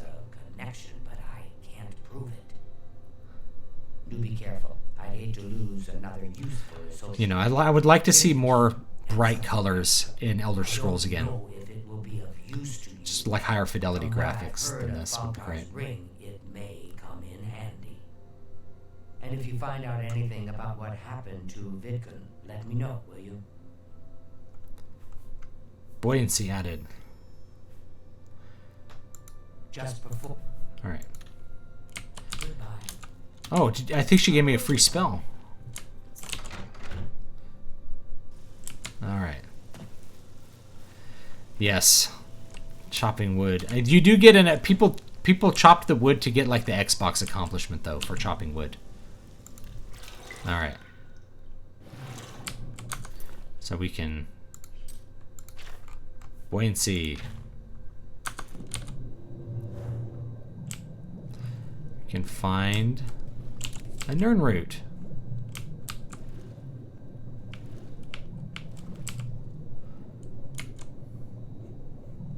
Oh, here he is. Poor fellow. Oh, the Ring of Burden's 150 pounds. Luckily... Aha. Luckily, I have a potion of feather that's... what's gonna get me out of here. But I think there's also... Found the Ring of Burden. I think there's also something in here. Ladder. I have a few seconds. I thought there was like another skeleton or something in here. There's more loot that you could get, but maybe I'm wrong. Anyway, let's get out of here before we are unable to do anything. Alright. Now Falcar should already be gone. So we talked to... what's her face? Deetsan. I'm afraid some things have happened while you've been gone, associate. I haven't played Kingdom Come Deliverance yet. Yeah, the game journalist freaked out because you couldn't play as a black character, or there weren't black characters in medieval England. It's like, really? It's like, well, I'm black and I want to be a black character. It's like, you know what? If I was playing a game, like if I play Jade Empire, I don't get upset that the characters are Asian. It takes, right? Let me play a samurai game. Why can't I play as a white person in a samurai game? Oh, just drop it anywhere. I don't think he really cared about it. I think it was some sort of sick joke on his part. I'll admit, it's my doing. I couldn't leave well enough alone. And after you left to go after that ring, well... I'm just so tired of the way... The thing I like least about RPGs is the encumbrance of the game or inventories. Not all of them have that. I can understand that complaint. To me, it's part of this kind of RPG experience. Like, if you're a thin little mage, obviously you can't carry as much stuff as a big burly warrior. And obviously, heavy armor is going to weigh more. It's part of the whole system. But there's some where you can just have infinite inventories, like Knights of the Old Republic. You can just carry as much stuff around as you want. Yeah, it's always whiny people offended on the behalf of others. It's never people who are just actually offended. It's like the orc posting video I came out with. It's like, It's all white Karens are upset that orcs remind them of what they think black people act like. They're like, this is a black stereotype. It's like, why do you think black people... Why do you see a horrific pig-nosed orc and think black person? Is it because you're a bit racist? It's such a shame. He didn't deserve to die like that. All right. Good day. I'm going to drop... Where is this thing? Ring of Burden. Put that in there. Okay. Bam. Okay. I think we're good. Have you played BioShock? Yes. I liked the game. I thought the gameplay was pretty good. I thought it was a little bit silly with its like Ayn Rand dystopia thing, but it worked. I didn't play... I have BioShock 2. Which apparently is not... You know, I don't even know if that even counts as a BioShock game. But I never played BioShock Infinite, which I think was like extra heavy-handed with its politics. And anyway, it didn't really interest me. But I thought the original BioShock had some great atmosphere and had some good gameplay. It's really fun. Why do you reckon that the media like film has known celebrity directors, creators, but media like games mostly doesn't? I don't know. That's a really good question. I'm not sure how to answer that. Maybe it should, though. Like, people should care more about the devs than they do. Maybe. Yeah, instead of complaining, why don't they make a historically accurate African game system? I'd play it. Yeah. I mean, it's just a different cool setting. If everybody's African, cool. It takes place in Africa. I'm not going to get upset that there's no white people.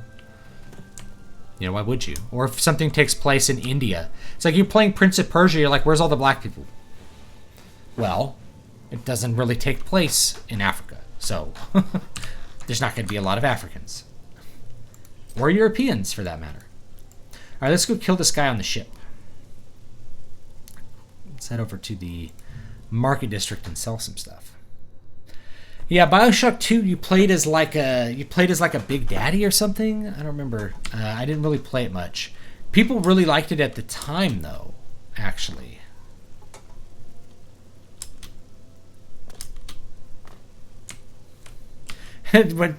what Tom Cruise said when he read The Last Samurai script. Where's all the white people? I think Hollywood likes to pay lip service, but they refuse to ever put out a movie that doesn't have white people in it because they're afraid that white people won't watch it. I think they really believe that like blacks and whites have radically different film tastes, and maybe they're right. I mean, there might be like different... It is good to see you again. Blacks might have in general different tastes, but you know, Will Smith hasn't suffered because he happens to be a minority. As far as like his ability to score good parts, it seems like anyway. Seems like he does all right. People like him. White people like to watch him. And you drive. Get rid of that resist poison. Don't need that. Okay. That wolf pelt. A fine transaction. Undelivered letter. Are you familiar with the metal band Ancient Bards? I'm not really. Kill the guy on the ship and take his booty. Booty, for some reason, has triggered a spam. You can't fast travel while taking health damage. Ooh, boy.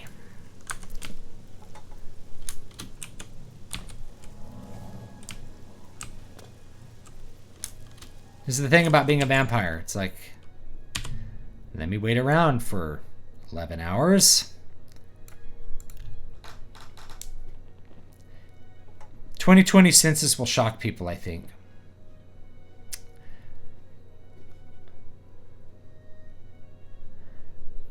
It won't shock me, probably.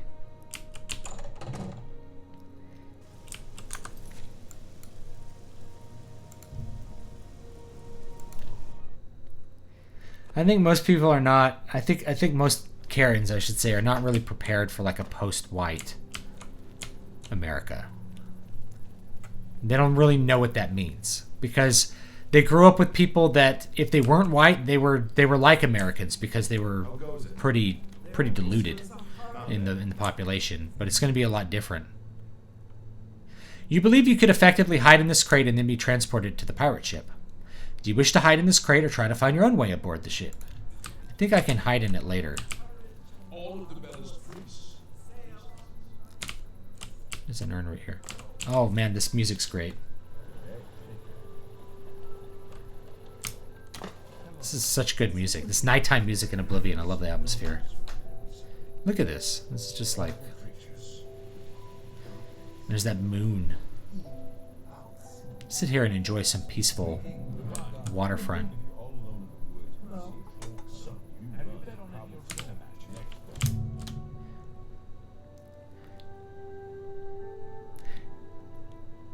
See, if I hide in the crate, I can kill like tons of pirates.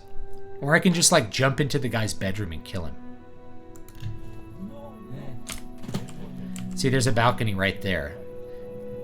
I'm not sure which one's better. I'm not sure if I want to kill all the guys or not.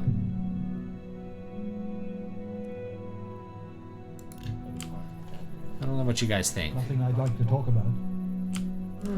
Talk to her. Beautiful, isn't she? The Maria Elena. Damn fine ship. With a damn fine crew. I should know. I'm her first mate. Malvolus is my name. So believe me when I tell you we don't like it when people snoop around in our affairs. You get near that ship and my men will run you through. Good day. Yeah, I think most white Americans are not prepared to have their culture be the minority. To where it's like, you know, I mean, it could be simple things too, where it's just like you can't. I think it's probably worse in Europe because Mexicans really, they're not. It's not that different. But it's going to be worse in places where there's like high Muslim concentrations because that's really different. But there'll still be issues with Latin American stuff. Like these white atheists, I don't think are going to get along well with like Latin Americans. Just don't see it happening that much. I think I'm gonna hide in the crate. I think we're gonna do the crate. Just as I expected, the crate I hid in has now been transported to the ship's hold. I must now find and kill the captain, Gaston Toussaint. He's probably in his cabin at the rear of the ship on a higher deck. Yeah, we'll do this one. Why not? And I love this music too, man. Like the like ambient tracks in this game were so good. Jeremy Soule did such a good job. Why did I grab the yarn? I need it for Shay Gorth's quest.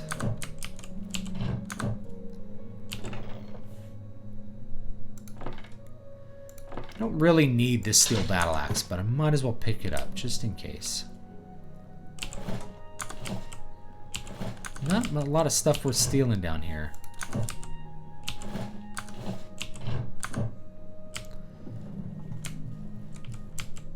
Give me the loot. Yarn. God, you're the poorest pirates anywhere. Where's the gold? Here we go. A ring. Corn. Rice. Corn. Corn and rice, guys. A lot of people complained about Matt Damon being in The Great Wall, but it was made for a Chinese studio by a Chinese director who chose to cast Damon to appeal to the U.S. audience. Well, everyone's free to make their business decisions. You got to put that American actor in there to get the butts in the seats overseas. Maybe that's what you got to do. A Captain Kirk impression? I guess I could.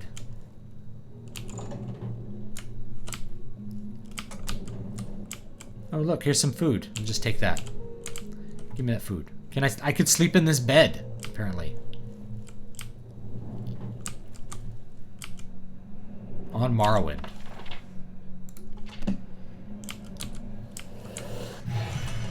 a life detect. I'm telling you, lad, it's bad luck. Woman on board a pirate vessel. Back in my day, it never would have happened. Oh, come now. How many times? How many times has Malvola saved our necks, huh? Oh, there, laddie. Now you're just being insulted. She may be tougher than me, and meaner too, but a better sailor, it ain't even possible. All right, how could I forget? That time we were almost dashed upon the rock. Oh, they found me. They found me. Guess I'm just gonna have to kill a bunch of people. Oh well.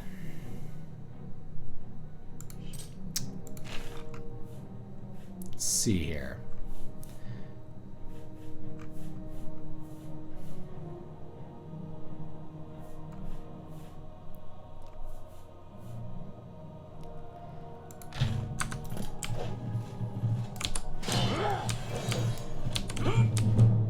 Whoa, light armor. Okay, that's not working. Let's just kill him, huh? Where's that cold touch? There we go.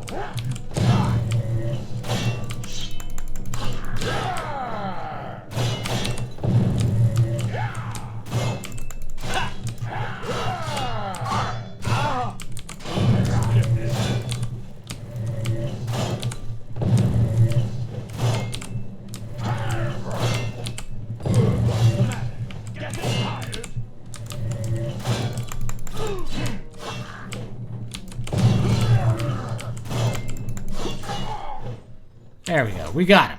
We got him, boys. Grab that cutlass. You guys are so poor for pirates. I can't believe it.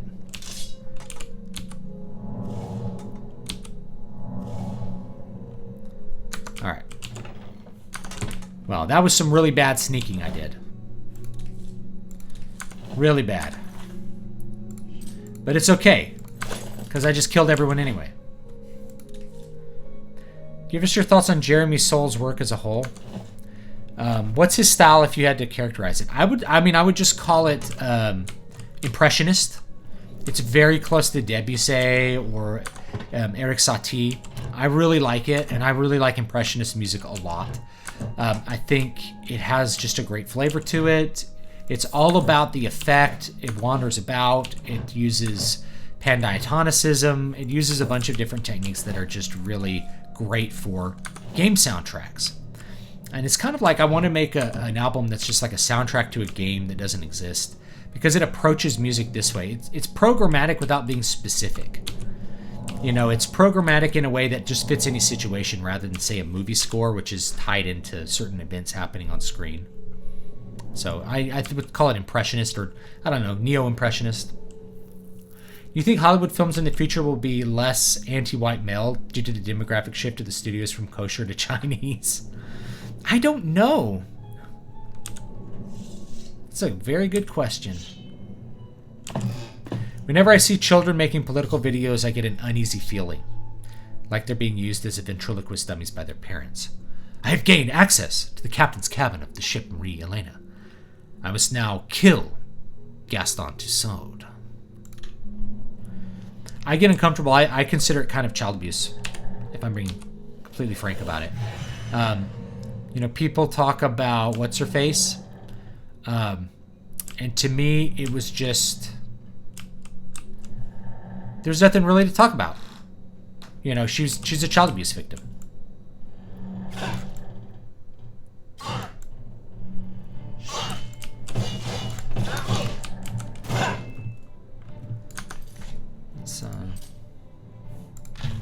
Do I have this set? Yeah, okay.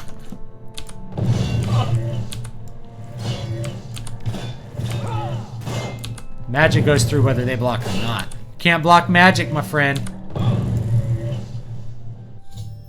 Gaston Tussaud is dead. I must now return to the sanctuary and speak with Vincent Valtieri to receive my reward. Captain Tussaud, are you all right?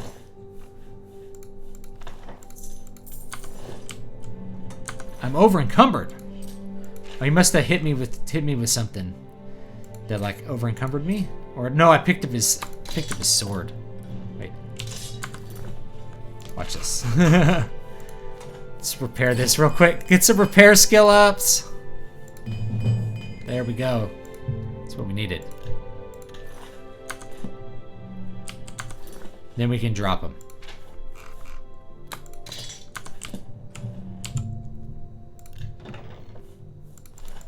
Some more loot.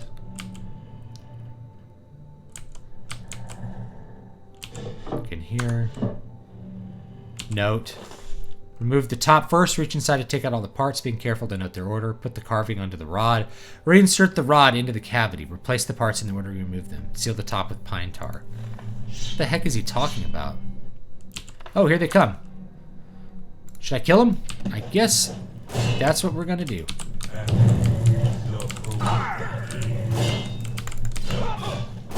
Or should we...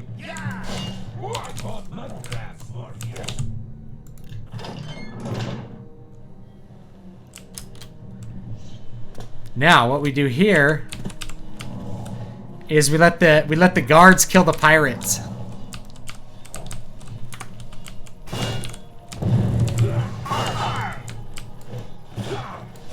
Guards, help me! Help me, guards! Help me, guards!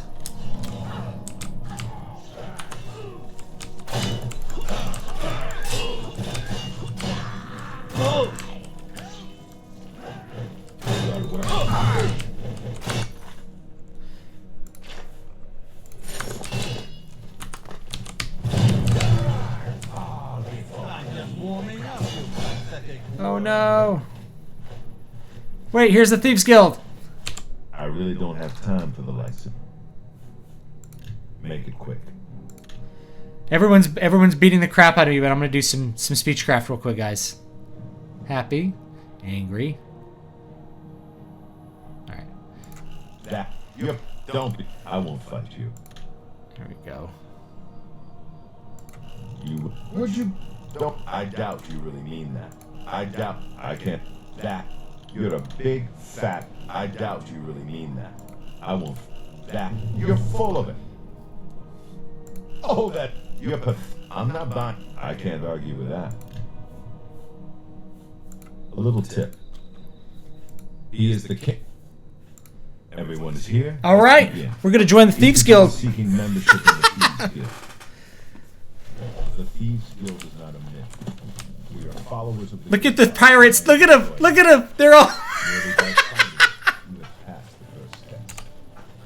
It's unusual for us. This is great. At the same time. Rather than the normal test of skill, I'm going to make this a contest. That's not fair. Methridel, you know the rules. Look at the pirates just running into the wall. And the newcomer. Please take them clear. Whoever brings me the diary of a Mantius... Yeah, thanks for joining me, Ben. I appreciate it. Invited into the guild. Ha!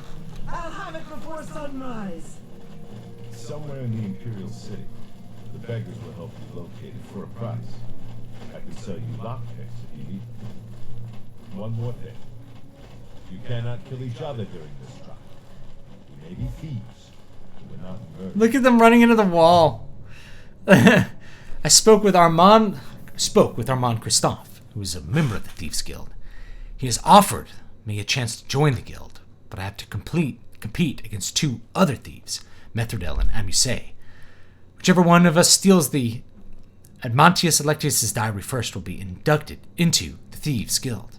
It's somewhere in the Imperial City. He told me that the beggars might be able to tell me where to find him. Alright, now they're after me. I'm just warming up. Please be generous. Here's 5 coins. Oh, you are most generous. He lives in the Temple District on the far east side. He's an early riser, usually up by sunrise. Alright, here we go.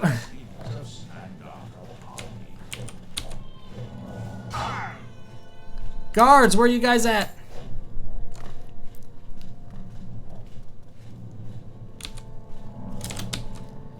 Pirates are still after me.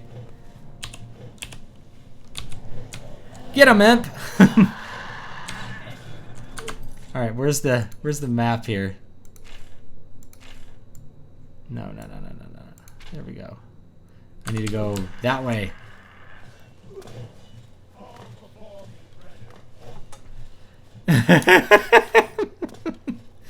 Now, actually, what I'm gonna do here is I'm gonna put on the shrouded armor so I can run a little faster.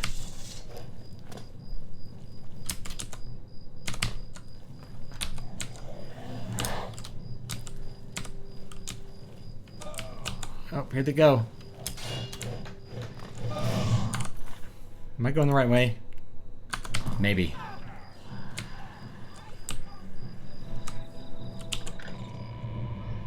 The tunnel to the Imperial District. Here we go. All right, guards, get him! Look, here they go. Get him, guards! Get him! Yeah, thank you, guys. Now I can loot their bodies. Oh, it's so funny. Now, if you don't get there in time, you actually have to pickpocket one of the other thieves, I think. So, that's always fun.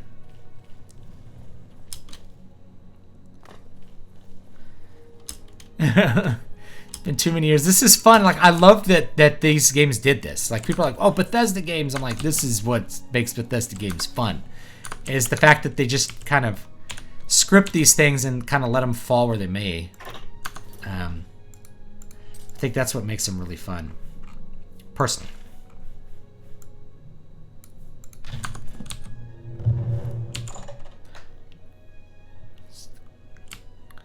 I think I know it's in here. There we go. Get back to the garden by midnight. Oh, I couldn't talk to her. Now I can actually steal, like, everything else in here too, but I don't think there's a lot of stuff worth stealing. I think you can also... I think you can also get into the basement.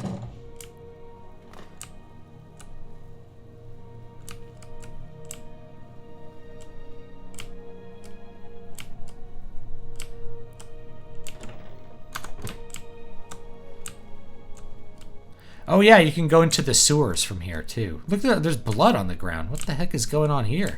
And a scythe? This guy like cut himself, or is he killing some people down here? What the heck is going on? He's got a lot of flowers, that's for sure. You can escape into the sewers. Yeah, the best part of the game is how you can game the system, which I like. You know, that's part of what makes it fun. All right. What is it, citizen? What is it? Well, there were pirates trying to kill me, sir, but I think you guys have taken care of them, so thank you. That was just a coincidence, having the Thieves Guild there. That was really funny. Let me say. I'm going to win the right to join the guild. You can't beat me. And you have to save him from some vampires later. It's pretty good. Now, where was I? Is it this way? I think it's this way.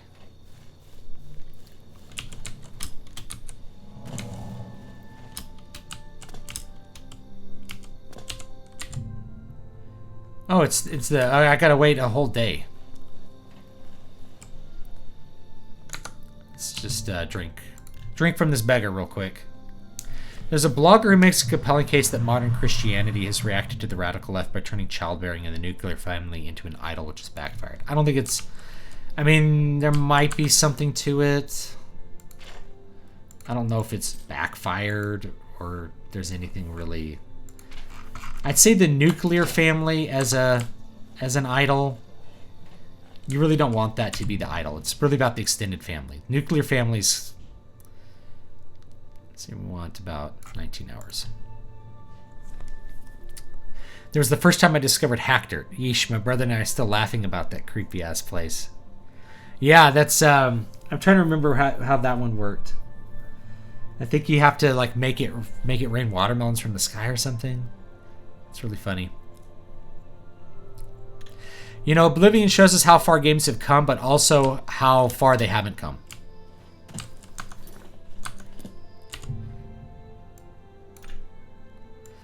And that, like, newer games are worse than this because they try to do...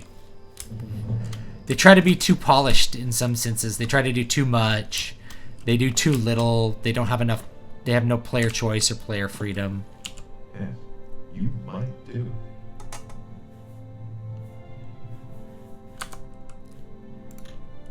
Now get out of here. Alright. Greetings, brethren. Let's follow him on over. What is it now? There's Carwyn. She's nice. My name is Corwin. Remember, I'll be rich and famous one day. Yeah, if Metherdell gets this item first, she can steal it from her house. Interesting. I also drank her and her roommate's blood while I was at it. Good day. A nice little snack. Metherdell. They all joined the guild anyway. Thief! You stole that diary from me. Now I have to wait to get into the guild. Sorry. She sounds really upset. Are you confused? Congratulations! You have returned with the diary. You have earned the right to join the Thieves Guild. Here we go. I didn't intend to You do now it this owe way, your but here we go. loyalty to our guildmaster, the Grey Fox. He has 3 rules you must follow. What are the 3 rules?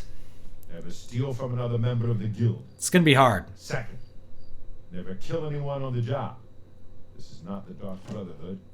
Animals and monsters can be slain if necessary. Third, don't steal from the But I'm in the Dark Brotherhood. The peasants and beggars are under the personal protection of the Grey Fox, particularly here on the waterfront. I never played Betrayal of Krondor. Mostly open world, richly detailed, great characters, and a tough battle system. Based on Raymond Feist's Midkemia world. I haven't played that. Sounds good, though. You can pay your fine. It's you. Alright. Thieves Guild jobs. Jobs? Look, you're on your own as a thief. Go find a likely-looking house. When he leaves, however, you will find that you can only sell stolen property. Well, sometimes the guild gets a special commission. Okay. Special jobs is what I want. You need more experience before I can use you on a commission job. Ongar tells me that you haven't turned in much loot yet. When you've contributed enough to the guild coffers by selling stolen items to Ongar, I might have... Alright, where's Ongar?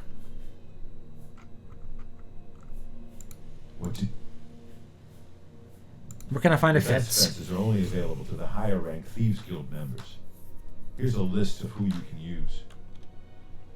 Ongar the fence. Ongar lives in Bruma. Alright, Bruma. We'll go sell some stuff to him. Shadow hide you. I do like the Thieves Guild in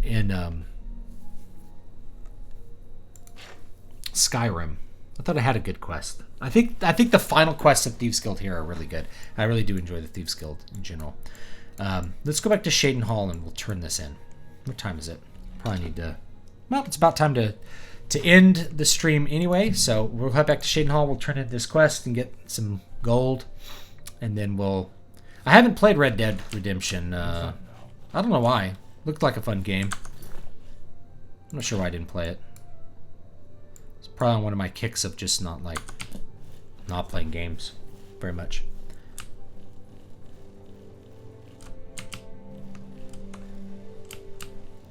Abandoned house.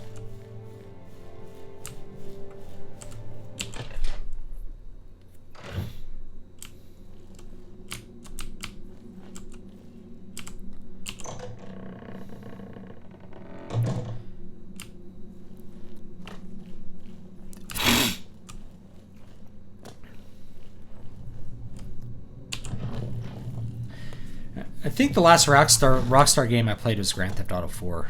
I didn't play Grand Theft Auto 5, or still haven't played it. I don't know why. A dark gift from the Night Mother herself. Please, tell me how I can help. So, the pirate Ooh, I got a ring. eliminated. Excellent. no one will mourn his passing, and Sithis has been appeased. Please accept this black band as your reward. It is a ring whose powers are quite useful to those who value discretion. Okay. I'm glad you've returned. The contract is waiting. Another contract, woo! Contract. We need you to stage an accident. Kill the target in the manner specified, and you'll receive a considerable bonus. Oh, this is where you sneak into his house and like let a deer head fall onto him. I think. As Something I like that. expected. Good. The target is a wood elf named Bainlin. We get to go to Bruma. At his home in Bruma. It's good. I can fit some loot. And avoid his manservant Grom. Yeah, I haven't read On any the of second Feist floor stuff. is a secret door leading to a crawl space. Inside I'm gonna are the check it out. fastenings of a mounted head that I read a whole hangs bunch of over R.A. the Salvatore last year. It's good. It does a lot of telling. I kind of want to do some content on his pro style. It's worth looking at. Bainlin as he relaxes in his chair, as is his custom. If Bainlin is eliminated in any other manner, or if the manservant Grom is killed, you will forfeit the bonus. Now go, and may Sithis be with you. All right. Cool. Okay. So let's go ahead and. Close are we to leveling up? Close. So I'm going to do one thing before I forget about it. Which is I'm going to go train Armorer. Armorer. I'll show you what I'm going to do there. So this is because I really want to get... actually, I have the skill diary. Let me check out the skill diary. Because I really want to get some more endurance on this character. I have a skill diary mod. You don't have to use this. I'm not doing you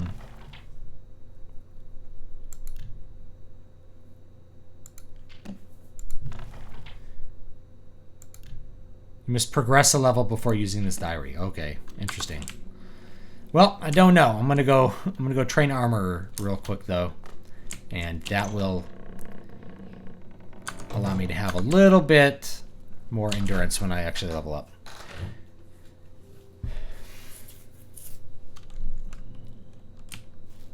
Yeah, Salvatore, lots of telling there, so the aspect can be a little bit annoying. Still knows how to spin a good yarn with characters you care about.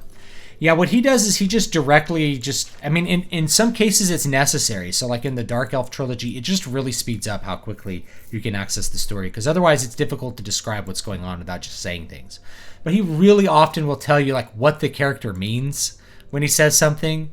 And I've read some other authors that it's like the dialogue should tell you everything you need to know. You shouldn't have to supply extra things about their intent behind the dialogue. Like that should be, like you should be able to tell that. No, I didn't want to go to Bruma. I wanted to go to Anvil.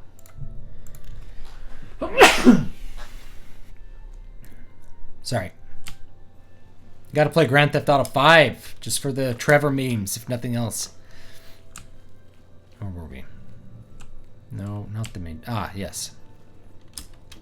I think this person has armor. Yes. Darrell Morvain. Been making weapons and arms here in Anvil for 30 years. People say I do good work, and I don't aim to argue with them.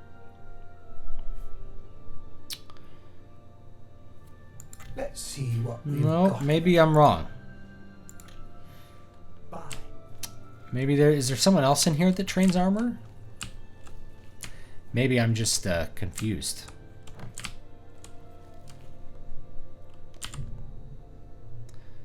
Here.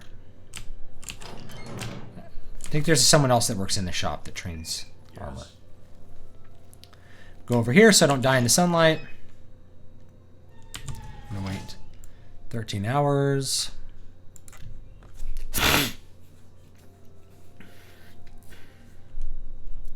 Yeah, Salvatore, Feist, and Jordan. Yeah, Robert Jordan, the problem with Robert Jordan is like those middle books of Will and Time just become agonizingly slow. You know, he doesn't tell enough. It's just nothing happens. Not enough plot. You really need to split up his subplot so that just like one book focused on one subplot at a time. It would have been a much better experience. Hi there. Enelroth. Well, I guess I'm wrong. I thought this guy trained. I must be thinking of a different city. Oh!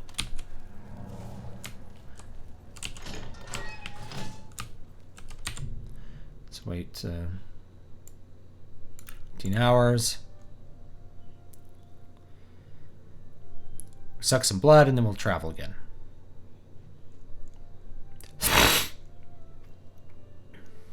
I remember reading a book. 100 pages in, I knew the ending. It was a 300-page book. I never finished it.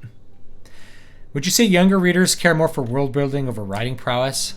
Yes. Over prose, that is. They care, and really, it's they care more about characters than they do about prose, and they care more about plot than they do about prose. World building, I think, is actually lower on the list. I think the people who really like world building are the people who are really into fantasy as a genre.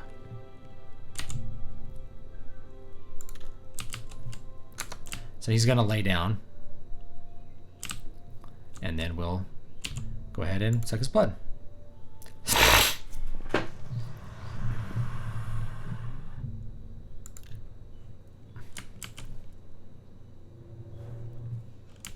He saw me drink blood. I accept your surrender. Interesting. Did I get a bounty for that? That would be pretty hilarious. No.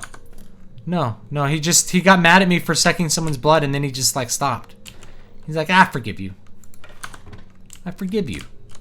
Well, thanks. I need to put on that black band. Alright.